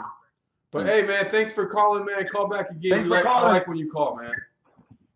For sure, buddy. All right, you guys take it easy. All right. You too. All right. Hey, you're on Kane Shades, Chicago. Hey, what up, man? What's going on? Not much. Oh, man, we got a new offensive coordinator. Man, I'm too hyped, man. I'm too hyped. I'm I've hyped, been waiting too. on it. Yeah, I've been waiting on it, man. I love your show, man. Y'all do your thing, man. I appreciate y'all, man. That's what's up. Hey, so what do you think about this? Stealing the guy from Bama. What do you think about this? Oh, man, that's great, man. You know what? Sometimes you got to go where they getting it in. You got to go take some of their people, man. You got to follow the blueprint. You know what I'm saying? It's working for them. Let it work for us. How about quarterbacks? Should we go get Jalen Hurts? Is this the guy we need to go get? Or do you trust Perry? Yeah. I dropped something in the chat with y'all yesterday, man. I like Hurts, man. Now, he might not have the strongest arm that you might necessarily be looking for, but his decision-making and his poise, man. We need somebody like that in that quarterback role. Or how about this? How about his leadership? I mean, he's been with Nick Saban for what? Yeah, his poise and his leadership. That's what I'm saying. We need this guy. His decision-making. He knows when to run and when to throw. Perry and Jared Williams can learn from him, man, if they're smart. And they can get attitude and leave. I don't care if they leave or not, man. That's how I feel about it. We've been suffering too long. This ain't about, we got to get the best players that's going to help bring our program back to where it's supposed to be, man. Yeah, I agree. We had a caller earlier in the show say, you guys just want to get rid of Perry and Williams. It's not the fact that I want to get rid of them.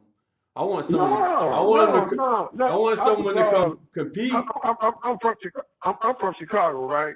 Mm-hmm. I've been a Miami Hurricanes fan, man, for almost 30 years, dog. I mean, I've watched just about every champ. Yeah, I'm a little older, man, but I've been watching them since I had a friend of mine that was from Chicago. He was all-state, all-city football player from Chicago. And we was like, where you going to go to school? Where you going to go to school? He's like, man, I'm going to University of Miami. He's like, what the hell is the University of Miami? We thought he was going to go to Notre Dame, Purdue, somewhere in the Midwest. And he came down to Miami, and I've been a fan ever since. So man. your friend is a Hall of Famer. Where in Chicago? Where in Chicago? North side, south side? Where you calling from? No, south side all day, man. South side, born and raised. So your friend is a Hall of Famer, a college football Hall of Famer. Yeah, he's a college football player, man. We all played Little League baseball together, played basketball together, and then he just kept growing. At this time, when he went to Miami, he was 6'4", 270, and he played offensive line. He played offensive line on the first national championship team. Hey, let me ask you, Smellenberg. how did they find the talent back then all the way in Chicago? That's what was so strange about it. He was like, because he kept telling us, man, this guy recruiting me from Miami, his name is Howard Smellenberger, right? Mm-hmm. And we started laughing about the name, like, who the hell is that? And Miami, we know about the Miami Dolphins. We know nothing about the University of Miami. And sometimes Smellenberger was all over the country, man. He was bringing in kids from Canada, but he was bringing in offensive linemen from different parts of the country, and he was getting all the speed guys and the receivers and all that from Florida. Hey, let me ask you a question. That was the blueprint then. You know what I'm saying? Don't you think we need to start finding these big linemen in the Midwest? I mean, they got some big country fed kids around there. Man, half of them. I watched Pinstripe Bowl. Man, half of them big boys from Wisconsin, man, wasn't no type of athletes when they was in high school. Wisconsin developed them boys. They get that size and they develop them. Man. We need big guys like that on that old line. Man, I love Florida athletes. Where is Wisconsin? Where's Wisconsin finding these big ass corn-fed white kids? Where are they finding them? Oh, man, Wisconsin, Michigan. Right. Ohio. God, we need to find Michigan, like you just said, Ohio, Indiana, like Purdue, University of Indiana have good offensive linemen. They just don't have no good talent to showcase what they can do. You see what I'm saying? Mm-hmm. But you can pluck a couple of them. They got a boy coming in that's a grad transfer, Kennedy, that's coming from Butler University. From Butler. He's gonna be a good player. You think he's gonna be good? I think he's gonna be a good player, man. You think he's gonna come in and start day one starter? Yeah. Oh yeah, I think so. The thing I like about him, the right scheme. You know what I'm saying? The thing I like about him is he's been at Butler. So basically, if he comes to Miami and balls out, he's going to the NFL. So he's playing pretty much for his NFL life. Right. He's playing for a check, man. And he's I think he got a fiance or a wife or something like that. He's trying to get paid. He's already got a degree. Got a degree, so he's smart. I watched Jeff Thomas from freshman year on. I'm in Chicago. Jeff Thomas in East St. Louis. It's in Illinois. Mm-hmm. So they played, Chicago area teams. I mean, I was so excited when Jeff Thomas went to the U. Man, I was like, man, couldn't believe it. That was a bad loss, man, with that kid, man. But that's on the old coaching staff. I put that on them. That boy wanted to get paid. He's coming your way now. He's coming back to your way now. Yeah, I'll be able to see him right in Illinois. Yeah. Exactly. Hey caller, hold on. Hey caller, I got a question for you in the comments section. You answer this one. He says, this guy is going to run a power offense, and we need to spread to utilize our speed and athleticism. Do you agree with that? Man, that sounds like 100% accurate. Yeah. Hell yeah, I agree with that, definitely. Yeah, that'd be nice. That'd be nice because you get the ball to the athletes in space where they can do something. Man, everything was so congested with Rick and that coaching staff. That's why them kids were so frustrated, man. You know what? I never liked Lawrence Cager though. I mean, join the club. I never liked this game, man. Join the club. And them kids that was playing behind them, they looking at him like, how's this dude getting all this burn? And I know I'm better than this dude. You know what I mean? If I get them same catches, opportunities to catch the ball like he did, I can get down. I think it was a lot of frustration with them drops from Rick. Because I like Riggins, I like Cole, I love all them kids. Cager, Them kids are Cager's a good kid, but did not pan out as the best receiver here on this team, though. no, good dude. No, he just good kid, yeah, but didn't pan out. Yeah, That disappoints me. Him being from up here my way. Me seeing him in high school, and I was excited that he was committed. But I still think a lot of it. I think a lot of it's got to do with that knee when he tore that ACL. I think Come on. I can see that. And then the inconsistency with the play calling. It's like they know what you're gonna do before you do it. You know what I mean? So, and he's trying to have Cager be a jet down the field type receiver. That ain't his game. He's slow as shit. You put him in the slot where he can use his body to protect to fan off the defender. You know what I mean? And he's more effective that way. But you trying to get him on fly patterns, that wasn't his game, man. Well, hey, caller, hey, thanks. Wait, what's your name again? Hey, man, my name is Art, man. I go Sports Shadow, man. You know, but, man, love you guys show, man. Y'all do your thing. That's what's up. That's what's up. You know, I got some family over there in Humboldt Park now.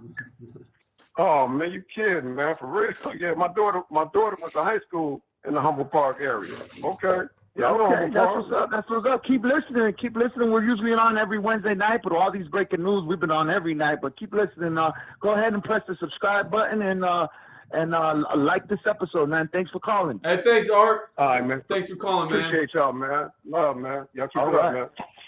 All right. Man, we got a lot of questions. The comment section is going all crazy right now. Holy cow. Oh, man. Slim P, Cager sucked to me. Yeah, join that to everyone. Anthony says, who's the best offensive line coach in college football? Man, I don't. Tommy, who's the best offensive line coach in football? Who's at Wisconsin? That's what I need. That guy. Shoot, give me that guy in Wisconsin. That was the best. I mean, there's a lot. Jeez. Give me that guy. Wow. Sean Harvey says, go watch Enos offense at Arkansas. Some people aren't like Donald Harris is not liking this hire. He's saying we're gonna be Donald, man. You gotta be positive now. You gotta put your cane shades on. Yeah, positive now. Put your cane shades on. No, we got the cane shades coach. on right now. We got a new culture. Put your cane shades on, man. Yeah. Undefeated next year. Cane shade shirts. Bo will be ordering the cane shade shirts pretty soon. I'm waiting. Cane shade shirts. Yes, we're gonna have them in. Sunglasses. I'm waiting on the. Bo, I need a 5X. Bo, did you get my text where I need a 5X in the shirt? I got you. I'm just trying to find out how much they're going to cost us. That's what I'm trying to figure out now. But hey, you're on Cane Shades. Yeah. What's going on? Ain't not much. So what's your reaction? All right, where you calling from? Calling from Homestead. Okay, I'm in Homestead right now too. It's your boy Jay. What's good? Oh, Jay, what's look up? At Jay. Oh, motherfucker. You got me, Jay. He did. I thought that sounded like Jay.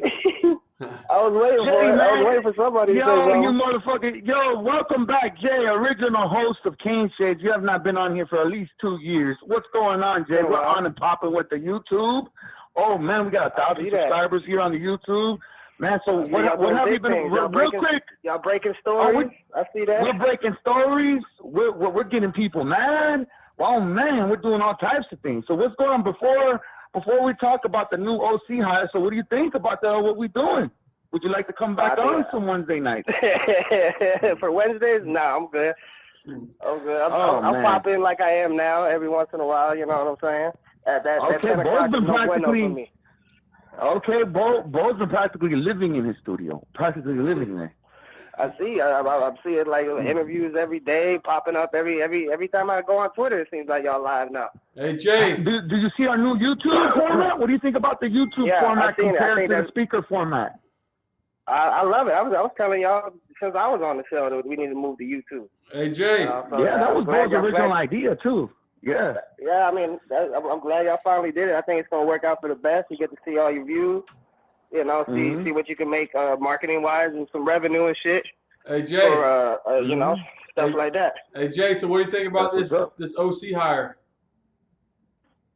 I don't really know much about him, to be honest. I'm just glad that we got him from over there. But I don't know nothing about the offense and nothing that he's running. That's pretty much what I was calling to see if y'all had any insight on. Oh, we had callers call in, say there's going to be a lot of misdirection. He's going to have 1,000-yard running backs. Well, I mean, we're going to find out. If Alabama wanted him, I'm happy to have him. I'll tell you that. Shit, they want him. Right. He must be doing something. Yeah, exactly. You want to hear something funny, Jay? That he's been our offensive coordinator since Tuesday. Hey. I believe Tuesday was a done deal. Hey, Damien. It was a done deal, man. Hey, Damien. Yeah, that's how secret. That's how secret Manny Diaz is running things around here. He's throwing. Right. He threw everyone off with that Applewhite. Hey, Like, Damien. he's throwing everyone off. Damien. Yeah. Jeff Lynn says they're reporting. Reportedly, he's the new quarterback coach too. Hey, hold on. Jeff Lynn is saying they're reporting Jalen Hurts is visiting Sunday. He's going to be a Cane. It's over. Sign That's it. a done deal. That's a done deal. Tommy, who's the quarterback coach? The guy Enos. we just hired for OC. Enos. He's going to be the quarterback coach too. As well. Offensive Look. coordinator and quarterback Hey. coach. Okay. Hey, Jay, I got to he's gonna answer be to running your the show. question. Hey, Jay, But hey, I just wanted to call. I just wanted to call in, talk to y'all, congratulate y'all on the big moves. I got to get out of here before my boss comes to see me. all right. And Coleridge Laz is Coleridge Laz still working across the street from you? Yeah, I'm looking at his truck right now. All right. Tell him to call in. Shit. Well, hey. Yeah, I'll tweet him or something. Hey, All right, that's what's up. That's what's up. Hey, okay. All right, Jay. Damien. Yeah. All right, we got some. Hey, Dickweed 50-50 in the comment section. He says this guy averages a 3,000-yard passer and 1,300-yard rusher a season. How about that? That's pretty big time. Wow, that's what's up. That's what's up. You know, hey, Bo, you know Coleridge Laz works right across the street from where Jay's at. Yeah, he told me. He just said, I know. I'm just saying, I know it. I just told you right now. He's looking at his truck right now. Let's see if we get Coleridge Laz to call in too. Wow, man, what a day! Man, the comment section is blowing up. We're at over 100. We're at 115 watching right now. What over what? What'd you just say, bro? There was 120. Now it's down to 113 now. Hey, but hey, if you 113. Hey, we're taking your calls. 866-501-2993. The phone number is right there on your screen. Call in. We like when you guys call in. It makes the show better, man. Wow, we had Jay. Jay's been disappeared for 2 years, and he ended up just taking a break from work and calling in. I guess we're all over social media for Jay just to call in. That's crazy. Social media, our social media has been blowing the hell up. We can't let Hurst leave Miami. If he's coming in Sunday, Coral Gables, don't let him leave. Put the gates on, put the lock around, and lock it down. He's not. If he's coming to Miami Sunday, that means he's coming here, and I'm happy because, like I said, we're gonna get a quarterback with experience. We're getting a quarterback that's a leader, and he's been around championship program for his whole college career here. He's the guy. And hopefully he can mature and teach Perry what to do, what not to do, what to post and what not to post. I know. No, we're not posting. I'm sure that somebody will be transferring when the quarterbacks come. Then where was it at? Someone in the comment section. Oh, right here. Martell just followed Enos on Twitter. So if we might get Martell and Jalen Hurts, which I would be happy with. And I think that because Martell must think he can beat these other two out. I'm telling you. I know the caller called earlier in the show. I don't know if you heard Damien. Were you listening? Hey, Damien.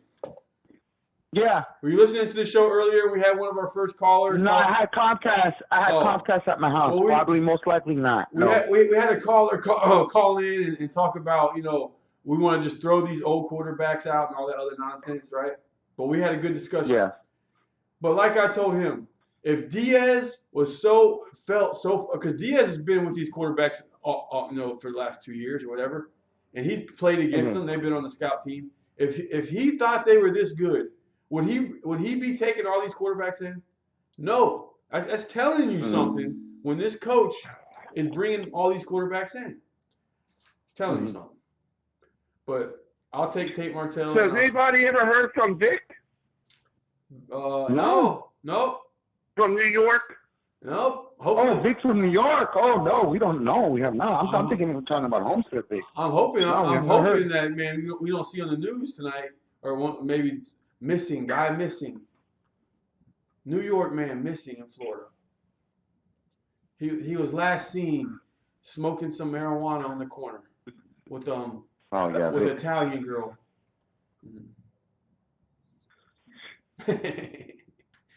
That's crazy. Well, hey, he was out of it last night. Come on, you know he was out of it last night. Yeah. He was just out of it. Funny thing is, he'd call in. No. He'd call in and he'd get worse. Like he'd be even more zooted. Like he'll disappear for another 30 minutes, come back a little bit more zooted. Well, like I said earlier, Jadarian Boykin just texted me a little bit ago and said he's taking his official visit on the 25th, just so everyone knows. That's the deal. Mm-hmm. So I guess that's his last. Is that his last visit? I don't know. He just told me when he's taking his visit. I think we're gonna land him. I think we'll land him. I'm not sure it'd be about OC brothers. Lakers all day, dope man. If we get Plumlee, man, fire. Yes, I agree. Signing Plumlee, man. Everyone's like, the only thing is, every time we get a quarterback that we're all hyped up about, they come in here and they just break our hearts every time. Olsen broke Damian's heart big time, man. Big time. Yeah. Had his picture with him and shit. He thought Olsen was gonna be the godsend. Damian, you there? No. Hey, 866-501-2993. We're talking about quarterbacks coming here, that we think are gonna come be good, and then they break our hearts, like your boy Olsen. Remember your boy Olsen? You thought he was. Yeah, he broke my heart. Broke your heart. Olsen broke my heart. I liked him too, but I knew that something was fucked up with him from day one, though. Oh, you knew, huh? So what else is going on, Tommy? How you feeling, Tommy? I'm good. I'm excited, happy I'm happy to see what he brings. Yeah. I really want to see what the rest of the staff looks like on the offense. I'm excited to see who else he's gonna hire here. Like I said, I've heard a rumor about who the tight end coach is. Guy at Iowa State. But hey, come on, somebody call in here. 866-501-2993. You guys have been calling in like crazy for the first hour and a half. Where y'all at now? Hey, Damien, your buddy Anthony's called in 2 times.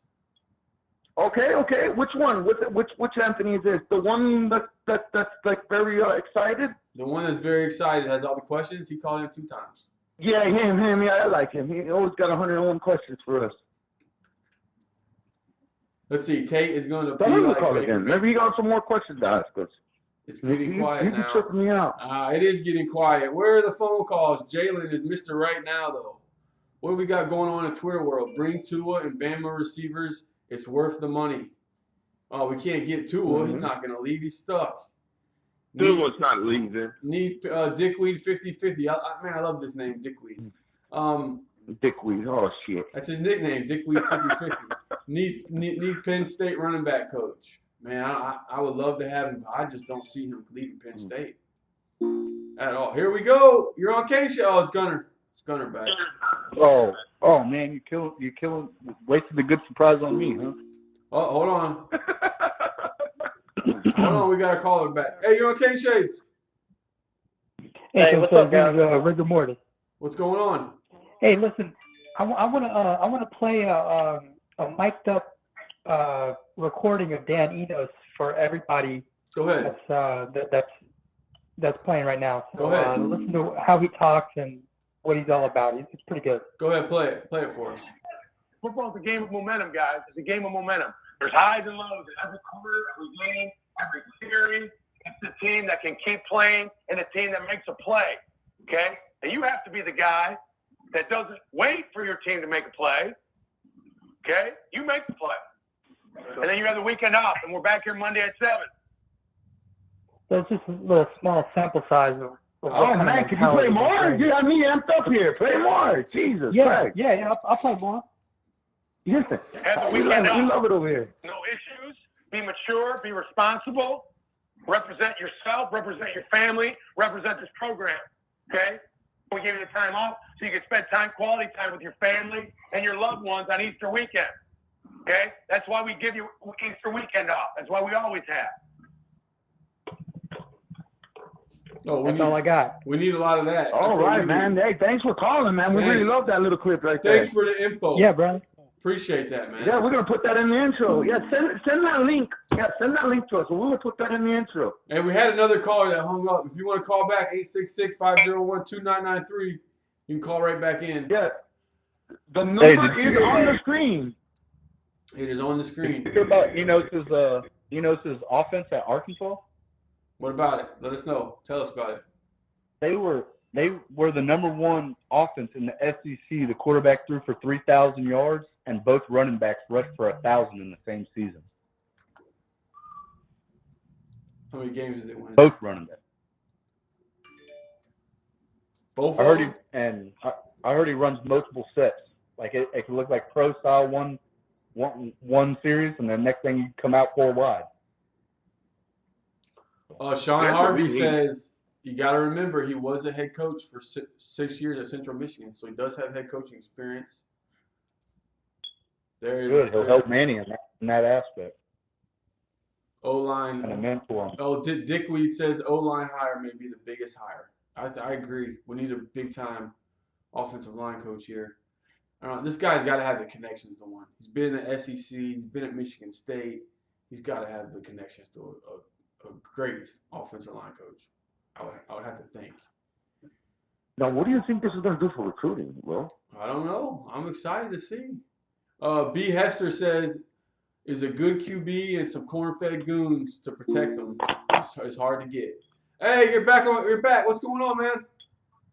What's going on, man? How you doing? Good. What do you think about this hire? I mean, I like it, man. I like it. I like it. I think you see UGA wanted him, Bama wanted him. If two of the top teams in the country want you got to be pretty good, you know? Yes. Are you surprised, though, that Miami opened up the checkbook and went and got him? Because I'm shocked by that. That's what I'm shocked by. I mean, do we know how much he's getting paid? The rumor, what we're saying is 1.9. What they're saying. What'd they say? 1.9. 1.9.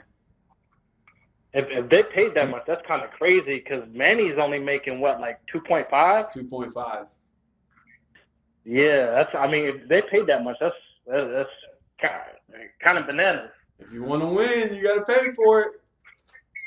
Yeah. Maybe the booster C going cheap doesn't work anymore. Because Manny's got that Cuban connection. Yeah. I think what's most important is just like the rest of the staff, you know, as far as recruiting, you know.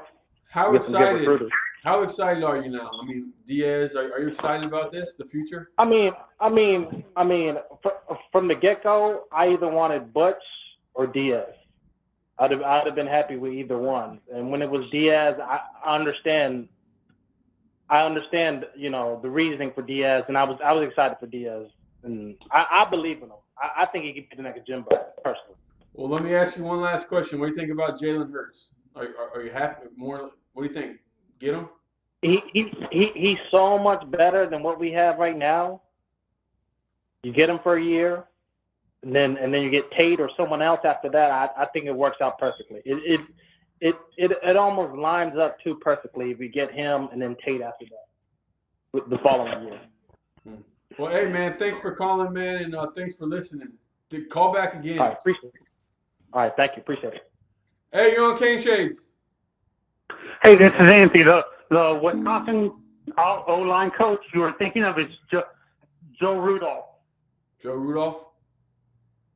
Yeah, that's the guy who produces all these pro offensive linemen like Tyler Biadasz, like Bo Benshaw and stuff like that. And I agree with you. We need to get these. When I look at the offensive line prospects from Florida, they're not that huge. They're always like 295 and stuff like that. But when you look at the offensive linemen from up north, they're huge. They're like 380, 370, 380, 360 and stuff like that. Why is that? I don't know. Damien? Is Damien there? Yeah, I'm here. Anthony asked you a question. Anthony had a question for you. Ask him, Anthony. Damien. Shoot, Anthony, tell me. Why is it that when you look at recruiting for offensive linemen from up north are bigger, like they're like 360, 370, 380, but when you look at the offensive linemen from down here, they're like 385, 295, like in the 200s, like 290, 270. So you're asking why the offensive linemen in the north are bigger than the offensive linemen in the south? Yeah, like I noticed that most of the offensive I got an linemen down answer. here are like I got an in the answer for 200s. you. Hey, I got an answer for you. That's an interesting question right there. I got an answer. don't think I have the answer for I that. got an answer. In the comment section, Big Guy has the answer. He says, northern guys are in the cold and eat like motherfuckers. That's why. Yeah. There you go, Anthony. You gave me the answer, man. Hey, Anthony, thanks for calling, man. Thanks for listening. Call back again, man. Come back when you have a more interesting question. Anthony, I love the question. He's got some questions. I love the questions, Anthony. Okay, bye. Thanks, Have a Anthony. good Anthony. weekend, guys. I love Anthony here with these questions. I love the answer that Big Guy came up with. Northern guys are in the cold and eat like motherfuckers. That's why. They're crazy questions. Anthony be asking crazy questions. I love it. Like, yo. So Hurts to know all the answers to it. Hurts is coming to OV Sunday, huh? Hey, yes. Hey, Dickweed says he'd rather have Martell than Hurts, but I think Williams is the man. I don't think Williams is the man. I'm gonna be honest. I don't think Williams is the man. You got me wondering about that, Bo. I don't think he's the man. When you brought up the point of if Williams was so good, when Perry was in all this trouble, why did Williams get any playing time? I'm telling you. Williams could have played the whole fucking bowl game. He's not good enough. I'm trying to warn you.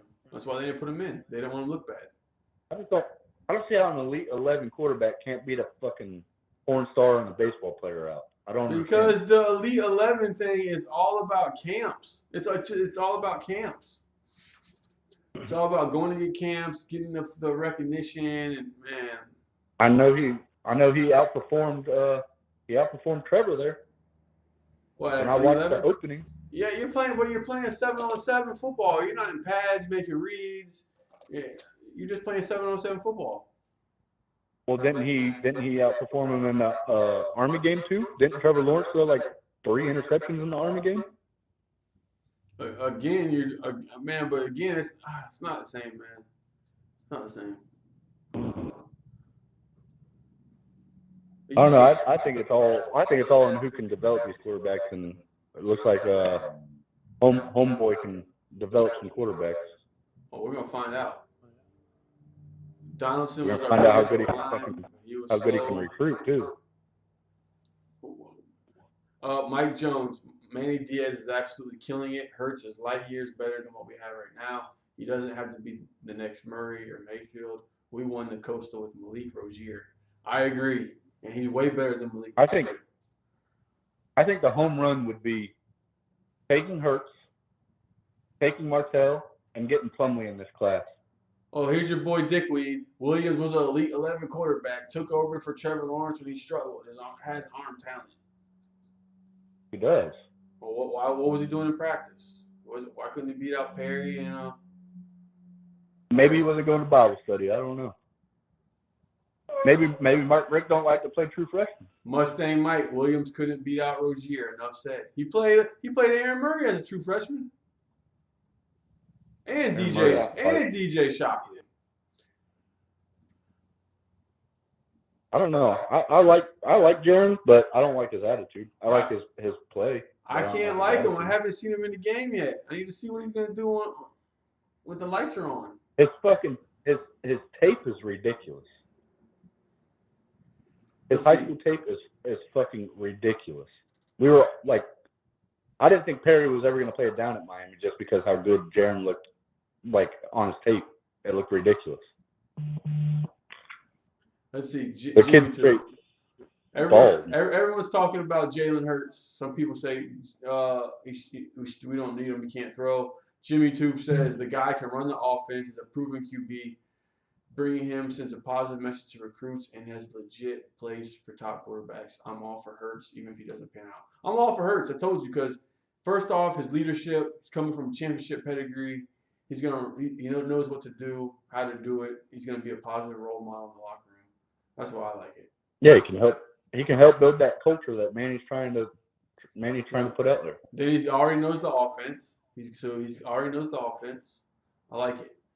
Big guy. I'm not excited about Hurts. Better. If I'm not excited about Hurts, if we get him, but I like that we are attracting big names. Hurts completions got better. I know. Alex says Rick was not quick. No.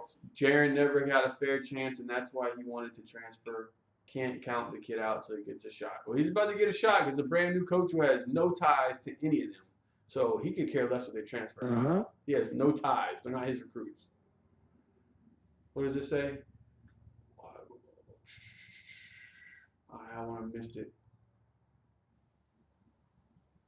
You can't knock Williams for playing for a coach that habitually sent out Rozier because he was experienced, even after Perry outperformed him.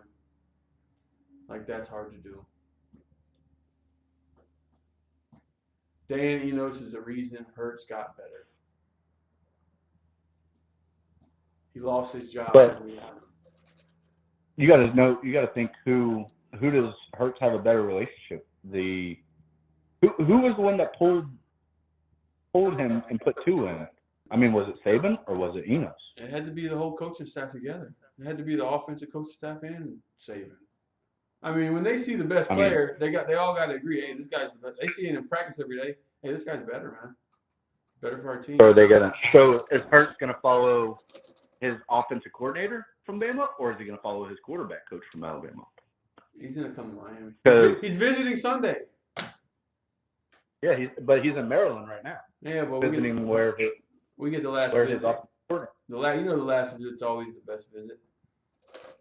Oh, for sure. But if I was him, he's in Maryland now where it's freezing cold. He could come down here. He could come down there to Miami and feel the difference.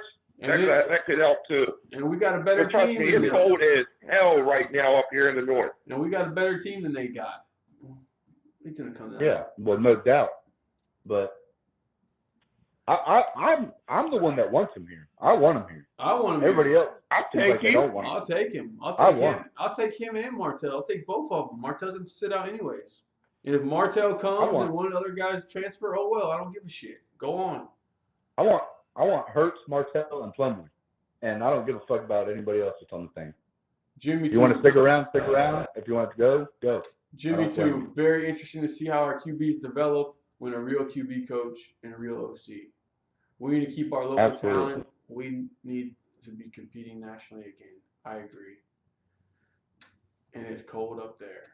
Fuck Hurts, steal Tua. Dude, we can't steal Tua. Come on. This guy's a grad transfer, man. Tua's not going to leave Alabama. His brother's about to come right after him, man. Come on. He's going to love the weather here. I got my shirt off outside. That's from Dickweed. Dickweed, man. Dickweed, how did you come up with that name, man? I just want to know. I wish you would call in. I want you to tell me how you got this Dickweed 50-50. That's his name, Dickweed 50-50. Donald Harris is better than Malik. That's it. Come on, Donald. Come on. You saw Perry and these guys, man. We were doing nothing. And you could say it was the offensive coordinator and all this, but man. But Perry did make a couple of good throws. He made a big one in the Florida State game. Yeah, he made a real big one. What, one of Brevin? Yeah, over the middle. Over the defender's hand. Yeah. I tell you what, when this news broke, and I told you guys earlier, I was on the boat with my dad, who made me a Hurricane fan and been a Hurricane fan since the 70s. And he like, ever since I've been old enough to like understand the game of football, he's always like, no, I'm not going down to Miami to watch a game. I'm not into it. I can't stand to watch them fucking play, blah, blah, blah. I seen him get real close last year. After we beat Notre Dame, he's like, okay, Miami's about to start playing some real Miami football. Then it fell off. I talked to him when we were out on the boat. I said, what do you think about it? He goes, I'm going to a game with you next year. He's like, I don't know what it is, but I'm excited about it. He's like, it seems like it's finally coming around. Hey, Hey, you're on Kane Shades. Hey, it's Kings fan 1203 again. Dude, I gotta say, real quick. Go ahead. For anybody who's wondering if this guy can develop quarterbacks, I'm gonna give these people here just a quick stat. So over the time that he had Tua Tagovailoa went for 69%, okay, in completions, 3,966 yards, 43 touchdowns, 6 INTs, and set a single season FBS record for the passer rating of 199.44. So anybody want to put that one in a shine box, go right ahead. I mean, hey, what do you think about these people that don't want Hurts? I think it's crazy. I think they're nuts because here it is last year. Just last year, the stat came out that Jalen Hurts, behind this guy's tutelage, completed 73% of his passes. Malik Rozier couldn't touch that. No. I'll take him. Like I said, not only, his leadership, the program he's coming from, I'll take him, man. Oh, yeah, I'd take him in a heartbeat. Granted, I don't want to see talents like N'Kosi. I hate to see talents like N'Kosi Perry or Jaron Williams go. And I know there's a lot of people that are on the whole N'Kosi Perry, Jaron Williams bandwagon. Don't get me wrong. Me personally, when Jaron Williams first came in, I was more of a fan of Jaron Williams than I was of N'Kosi Perry, just because of the fact that by QB knowledge, Jaron Williams was more advanced than N'Kosi Perry was. But either way, I was happy with either one over Malik Rozier any day. Any day. For God's sake, I would have just taken Cade Weldon for Christ's sake. But, you hate to see kids like that go. But if you have the right system, and if they don't fit that system, and you have senior veterans that you can bring in, and if they can't compete with that senior veteran, dude, you're just best off to just go look elsewhere if you can't compete. Well, how about also the guy already knows the offense here? He's already going to know the offense. You don't have to learn nothing. Exactly. You're bringing somebody in that already knows. You know what I'm saying? He knows this guy's system. So he'll have him out there. When the coaches can't coach, he'll have him out there teaching them everything and all that. Hey, you're on Kane Shades. Hey, thanks for having me. What's going on? Oh, man, where you been at? Been hiding out. I got a couple minutes. I saw you guys were on, and I said, hey, you know what? I got to reach out to you guys. And the voice of reason. You guys are bringing the fire as always. The voice of reason. Man, how you been? Good. You know what? I wanted to comment real quick because a lot of people are missing the biggest elephant in the room about this whole Enos hire. I doubt he's getting 1.9 million. He's probably getting closer to $1 million, and I'll tell you why. This guy wants to be a head coach again. That wasn't going to happen that quickly at Alabama if he got passed over for the OC or if he did get hired for the OC.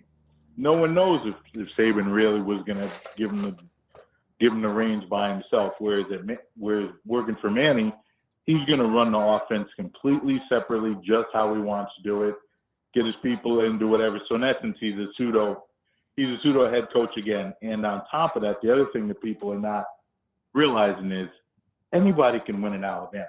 Between the bags and the 5-star horses they have running around there, you can put a blind man out there and they'd be able to drop at least 30 points on people. Now, if you want to be a head coach, let's say this guy gets a head coach job at, I don't know, let's say Iowa State in a couple of years. He's not going to have the bags of Alabama, so he needs to be able to have the connections that he's going to develop in South Florida. That's the thing that people are missing. And also, when you coach for Saban, how many interviews has this guy given? None, because Saban only lets Saban talk to the media. Whereas in Miami, he's going to be on TV shows. His face is going to be out there. Again, helping his brand out and repolish his brand. That's how the former OC from Alabama ended up in Maryland. That guy was garbage in New Mexico. But yet he's back in Maryland as a head coach because he got rehabbed at Alabama because of what Tua did. Now everyone's saying, oh, this guy, Tua came to Alabama already as a polished quarterback. So all you got to do, you've got a diamond, just let your diamond do your thing. And as far as the Jalen Hurts thing, I think it would be terrible for Jalen Hurts to come to Miami, and I'll tell you why. Go ahead. It sends a bad message to the locker room because the locker room is already fractured. And these kids didn't want anybody else coming in. You had Lingard tweeting about how, no, we've got our QBs. And for program stability, the best thing I think for bringing Martell, he's got the connection from Bishop Gorman out there with the tight end already, and then get Plumlee from Georgia for long-term depth. And then let Enos earn his money by fixing the damage that was done to Perry and Williams. Because Perry's got one shot this spring. If he doesn't get his shit together, you know what? You can put in Williams or you can put in Plumlee. And he can do the same things. So you don't need a Jalen Hurts. Do you like this Plumlee? What's your thought? Do you like the Plumlee kid? Oh, yeah. The thing, and the reason I like him from Miami is because Miami's O-line right now is not where it needs to be. And that's the other thing that everyone's running around. I want Jalen Hurts. Well, Jalen Hurts been playing behind 5 stars for 3 or 4 years. Now you take him from having the Great Wall of China in front of him to having a sieve in front of him. So now, yeah, he was an accurate passer behind what? A monstrous O-line, and he had incredible receivers that caught everything that was thrown to them. Whereas in Miami, the receivers are athletes, absolutely, but how have they been catching that well lately? No, they got to get back into that rhythm. And first game out against Florida, you're going to need someone who can run and who also makes quick decisions. Hurts has been able to hold the ball, pick his second, third, or fourth read, and then go from there.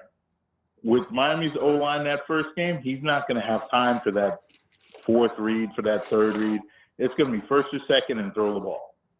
So you need an accurate passer, which plays into what Williams does and which plays into what Perry can do in terms of making quick decisions. So let me ask you, what do you think about the D-line next year? What are we going to do at D-tackle? Are you happy with it, or do we need some more? Oh, man, I'm going to church on Sunday break with somebody.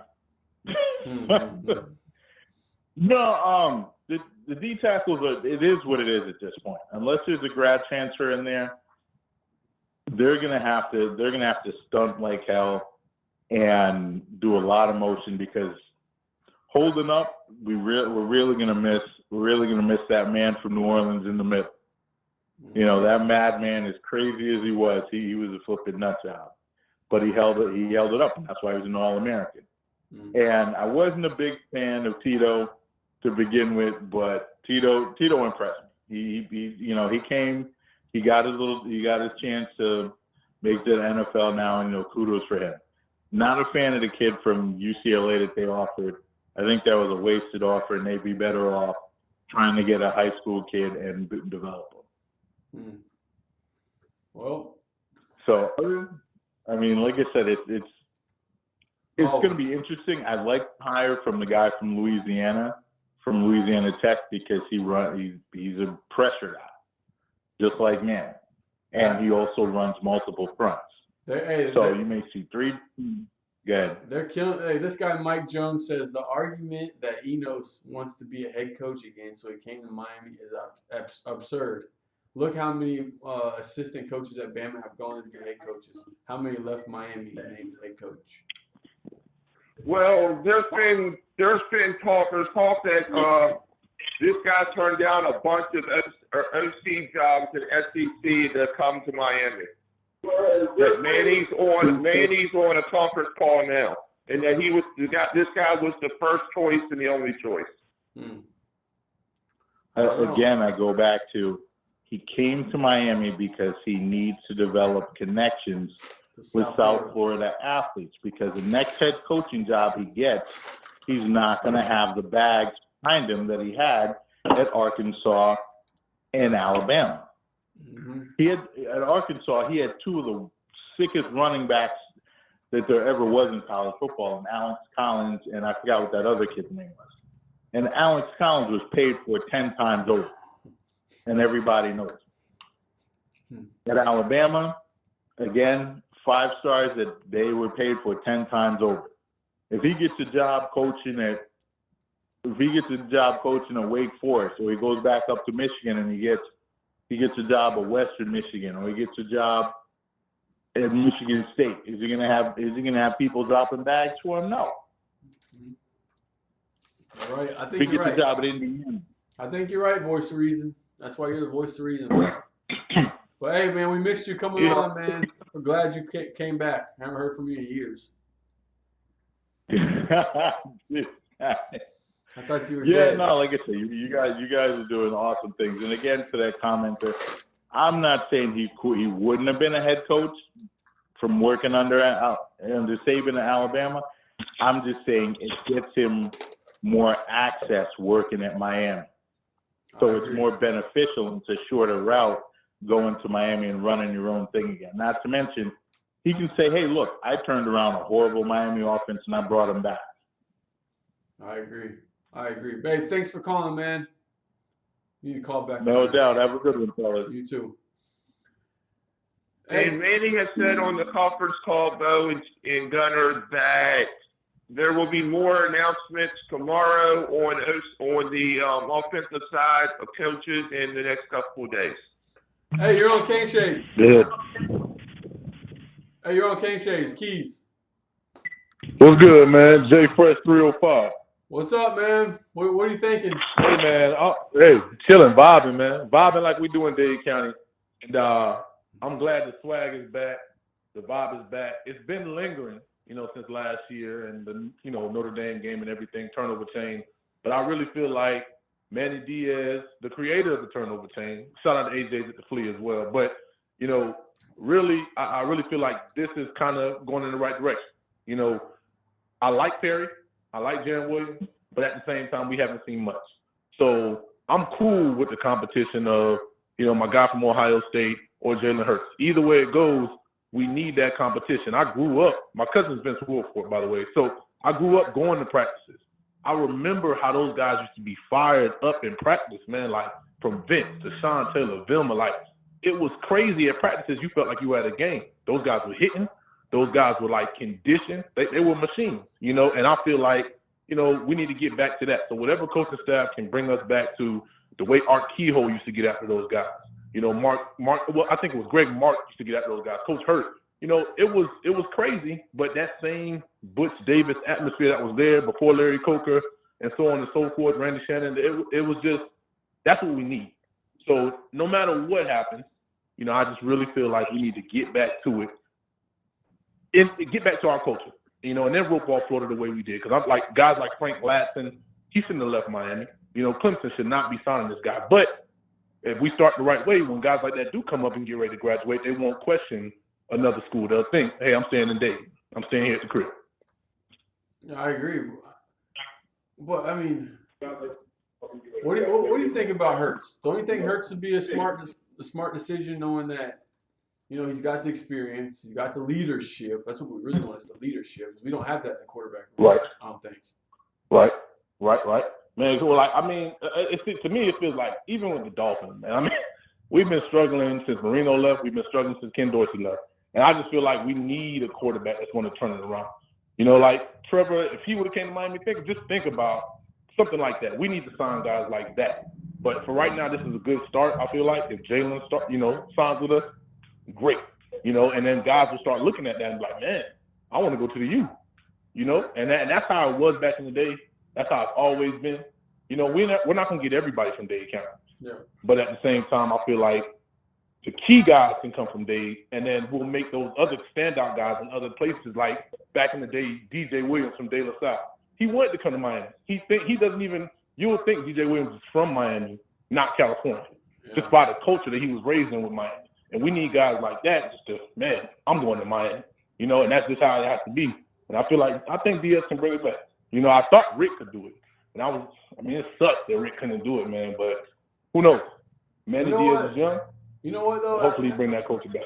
I know Rick, the way it ended wasn't good, but I try to be positive. He did have a 9-win season, and then he did give us the first 10-win season since 2003, whatever the hell it was.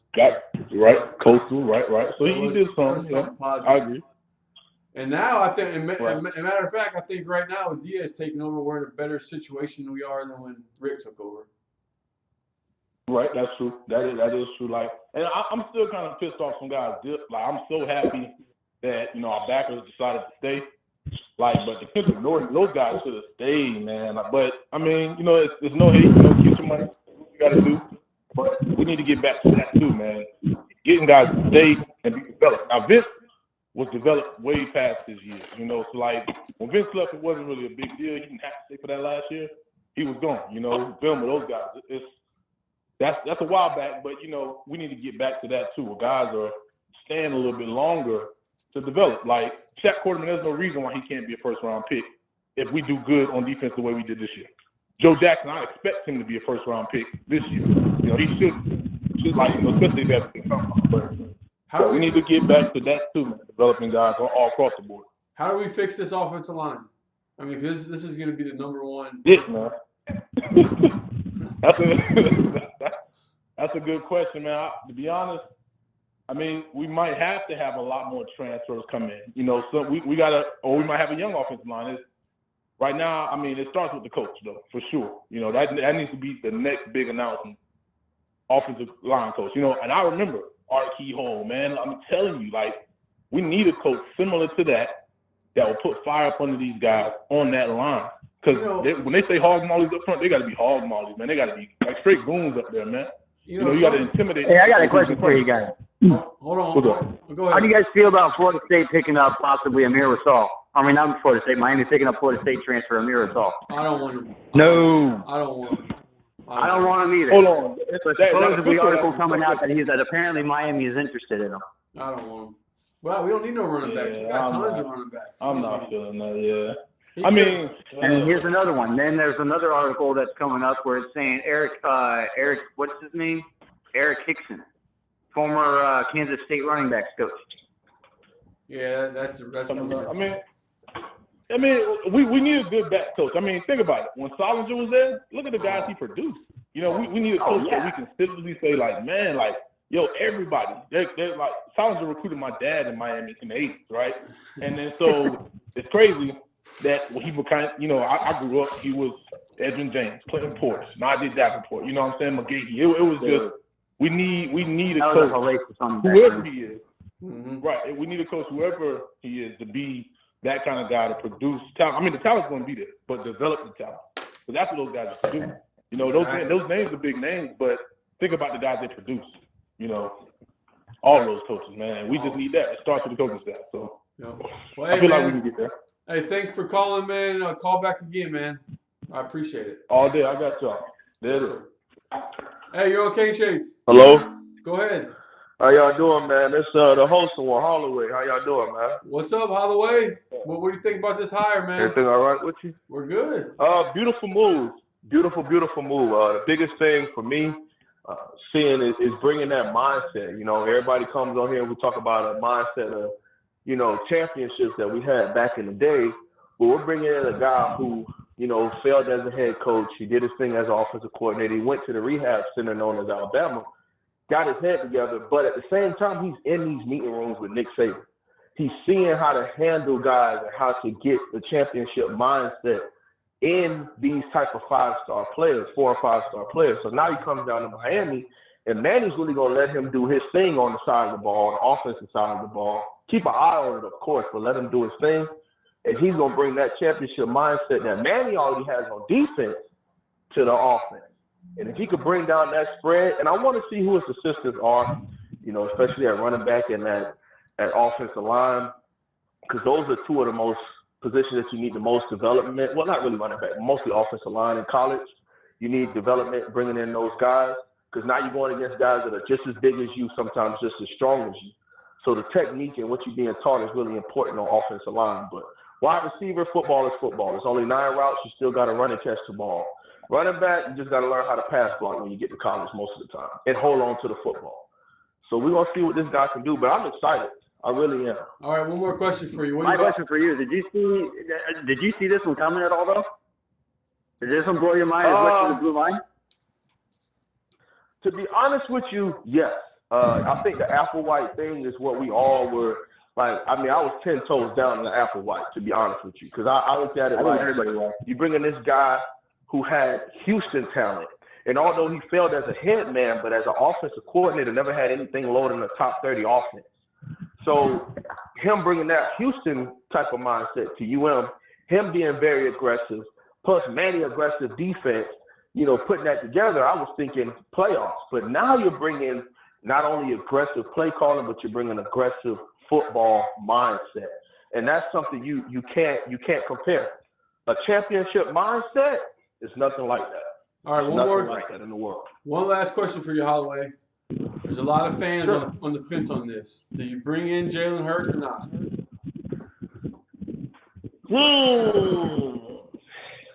All right, I'm gonna give you a two-part answer. My first part answer, I'm gonna keep it short because I know y'all got a lot of people coming on, but my first answer is short term. You bring in Jalen Hurts. Let's look back to what he already did against Florida in the SEC championship in 2016, 2015, 2016. Mm-hmm. Tore him to shreds. I know you can't really compare the offense, you know, the offense of Alabama and the defense of Alabama to Miami, but defense, we could at least have the conversation. So he already knows what it's like to play SEC caliber teams. So when he gets in front of the interview people, when he gets in front of the team, he can talk about what it's like to play SEC football and how the mindset needs to be going into an SEC game. He won't. The big lights won't be too much for him. The only thing is, it's a band-aid answer for right now, and it could also be a long term, something that could mess us up long term. Losing Perry, he's a talent, but you know he got to kind of get his head on straight. And to me, at that age, a lot of us made a lot of stupid mistakes. So I try not to really be too hard on him, but I understand he has to get his life together. I heard earlier there was a lot of bashing of Jaron Williams. Listen, dog, Jaron Williams is the truth. And Mark Richt does not play younger players, okay, period. As we saw, Malik was, How about Aaron Murray? Never did. How about Aaron Malik Murray? Rozier was not the answer. But because of quote unquote best, he puts us in the best position, a la experience, is why he put him out there every week. Perry was the better player. So we don't even know if this QB battle from this past year was even an actual battle. That's why Jaron wanted to get out of there, because he was told one thing when he was getting recruited. Then he gets out there and he's having better practices than Rozier. I mean, who wasn't a better practice player than the baseball player? But that's neither here nor there. I think Jaron deserves an opportunity. But if we want to win now, you go get Jalen Hurts. You just had his quarterback's coach.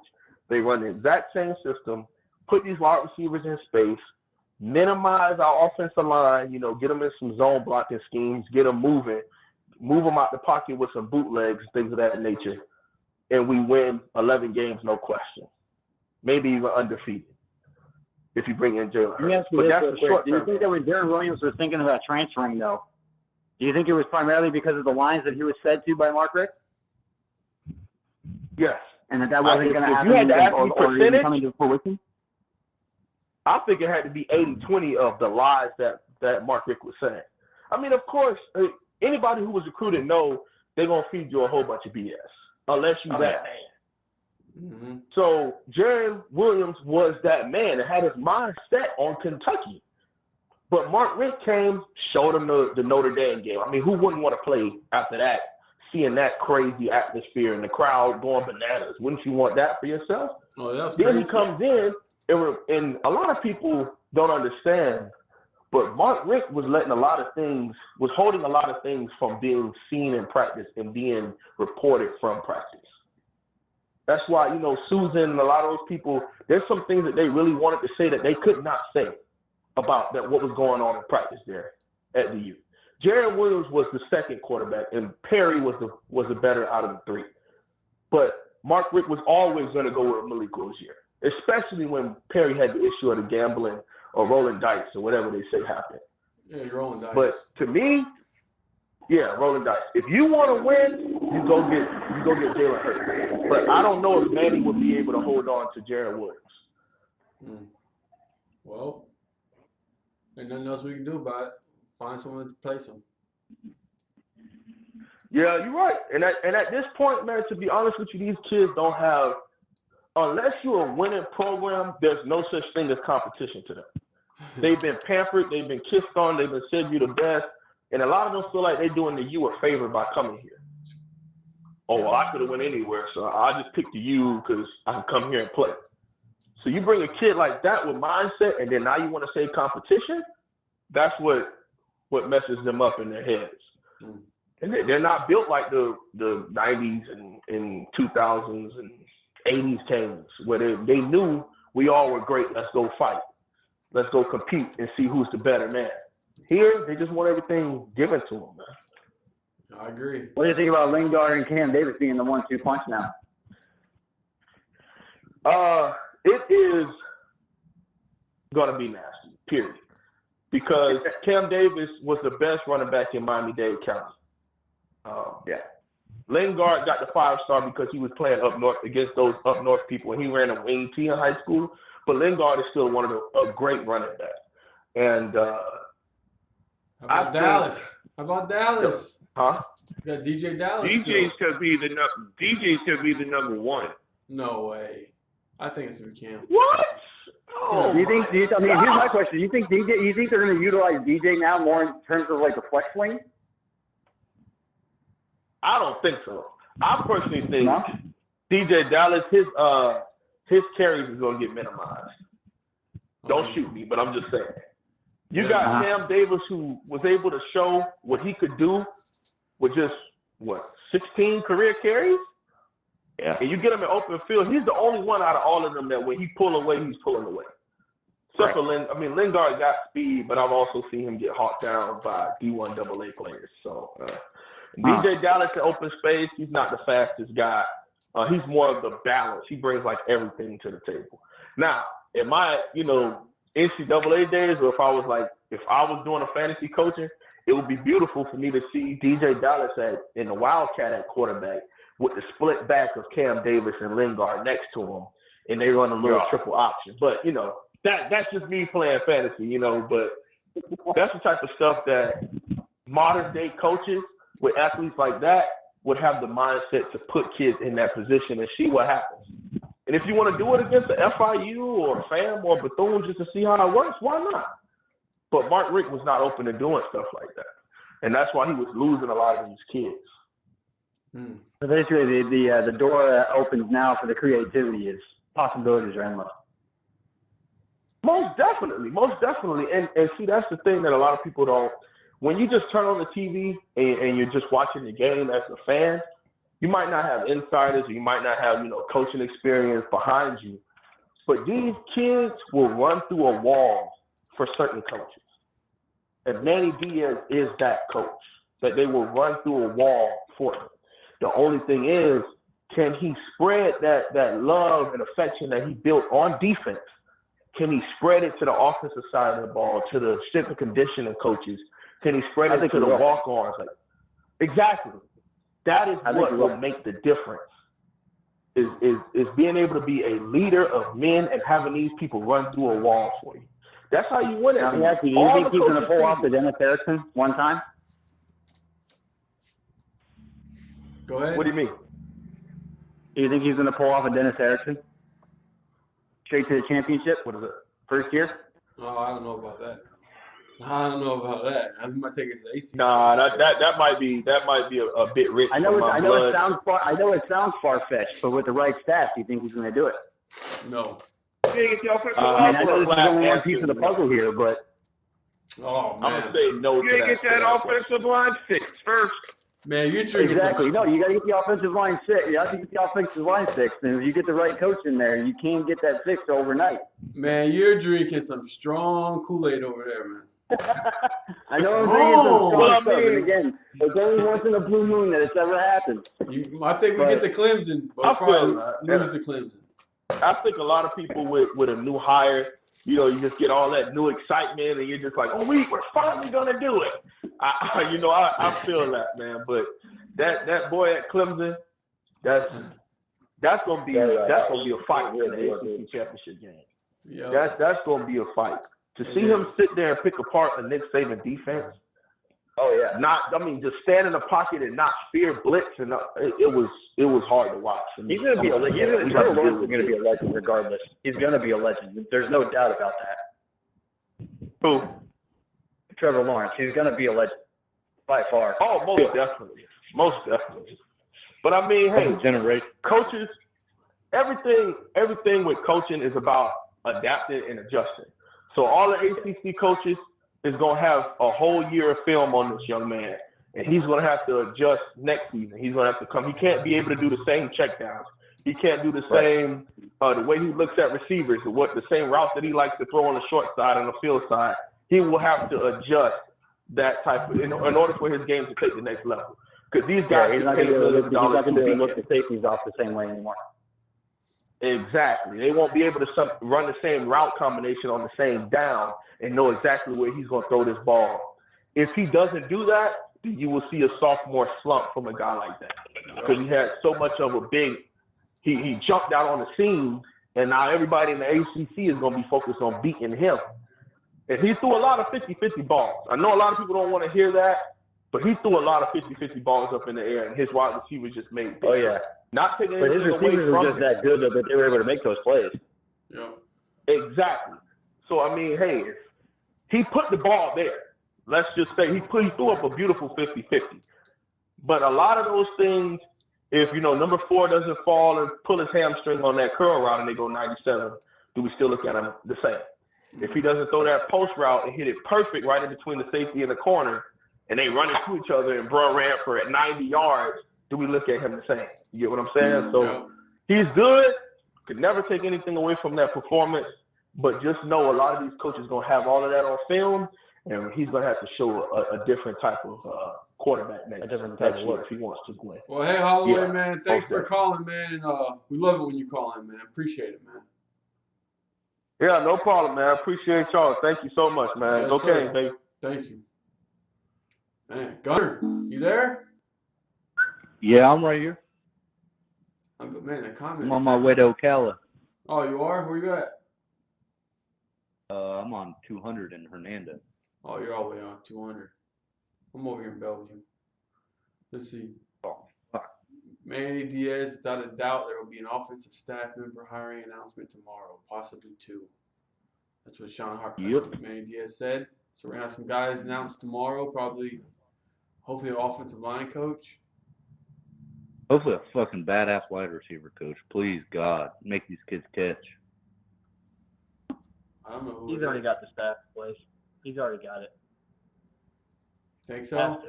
I'm excited. I mean, if he kept this kind of a hire on the hush hush for this long, he's got the staff there. I'm excited for. I don't give a fuck what anybody says. How everybody's down talking this Buffalo transfer. That kid has got his fucking head screwed on straight. Like if you watch his day in the life, like he video logs his life. Like at Buffalo, they were doing that. That kid's got his fucking head on straight for sure. Really? How good is that this kid's kid? going to be a hellacious wide receiver, dude. He's going to be good. How good is he? He's really good. Yeah. Almost 1,000 yards at Buffalo. That's fucking crazy. Yeah.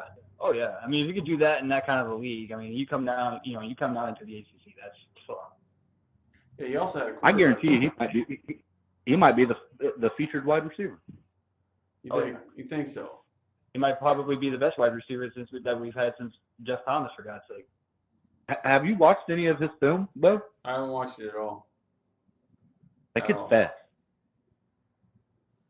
What is he, like a sub 4? Like what is he, like a sub 4.23, something like that? No, he's like a 4.3, 4.4 guy, but he's elusive. Yeah. Like he slips a lot of tackles and he runs through arm tackles like crazy. Yeah, his vision's nuts. Absolutely nuts. And I love that fucking picture he put on Twitter. Right before it gets there.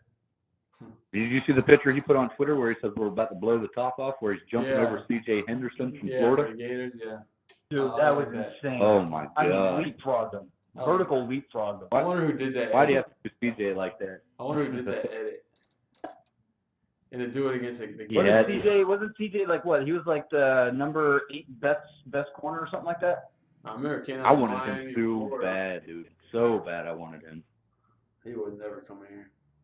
The DBs that I wanted him and I wanted Jordan Battle. Jordan Battle would have been. And we fucked up Battle bad by slow playing his ass, letting him go to Ohio, and then not transfer, but decommit from Ohio and go to Alabama. Just like we slow played Naquan Wright. We slow play a lot of guys. Look at the offensive lineman that Isaiah Wilson. They slow played him. How are we just offering him? He's right in our backyard, and now he's committed to South Carolina. He's got South Carolina, all these offers, and now he just gets a Miami offer. Yep. Man, how? Well, check this. We had We even had Michael Tarquin committed practically, and he went and flipped to Florida. I'm kind of glad he went to Florida. I didn't want Tarquin. I didn't want him. I'll tell you right now, I didn't want him. He was built You like didn't want Tarquin? I thought he was pretty decent. Oh, lazy. no, he played like he was built like a fucking Ken Barbie doll. Lazy. I didn't want him. I didn't want Tarquin. I was happy. Like he looked like an Al Golden tight end, overweight, skinny ass fucking legs. Yeah, he's nasty when he's going against people that he's bigger than, but when he goes against someone the same size, I don't see that same nastiness. I didn't want him. He ain't gonna do nothing in the SEC, I don't think. Shoot, they took a whole bunch of linemen, man. So I don't know. He's going to compete, and plus he just had shoulder surgery. He's going to be. He's at the red shirt. He's way behind the weight room. They just lost five. They just lost their whole offensive line. Their whole offensive line's gone from last year. He was It's like totally set. It's like sucked dry. Totally. He was already weak in the weight room as it is. I can't wait to see what's his name at center this year. Corey Gaynor. Ja'Kai Douglas got an offer today from Miami. I heard Gaynor in high school was like a nasty, mean motherfucker. Really? That's what I heard. I heard nothing but he's just a bully. He's an asshole. He's mean. I think our options on the recruiting trail now just opened up wide open. I think a lot of kids are going to take a lot more looks at us. Oh, hell yeah. Big time. And actually take more serious looks. Man, that offense we ran last year was slower than pond water. That shit was horrible to watch. I couldn't stand watching. It was garbage. It was totally garbage. Like quarterback throwing for 52 yards in one game. That's ridiculous. So where's Michael Irvin at coming back from the knee injury? I don't know. He's back. He was practicing in the bowl game. Was he? Was he? And that's going to be huge because he's a good blocking tight end. So they offered this kid. Yeah, I even saw something. Supposedly, Jaron Williams was real pissed off that he never got his chance in the bowl game. I would be too. He should have played the whole bowl game. He should have played the whole entire bowl game. Him and Perry. Well, no, Perry wasn't Perry suspended for that bowl game? That's when that he came late. He came in late. Fourth.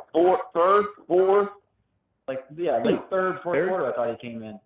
I thought I saw something where they were saying he was possibly going to be suspended for the bowl game because I guess apparently something else that had come out about him. That would have been stupid. Yeah, that was like 2 months later.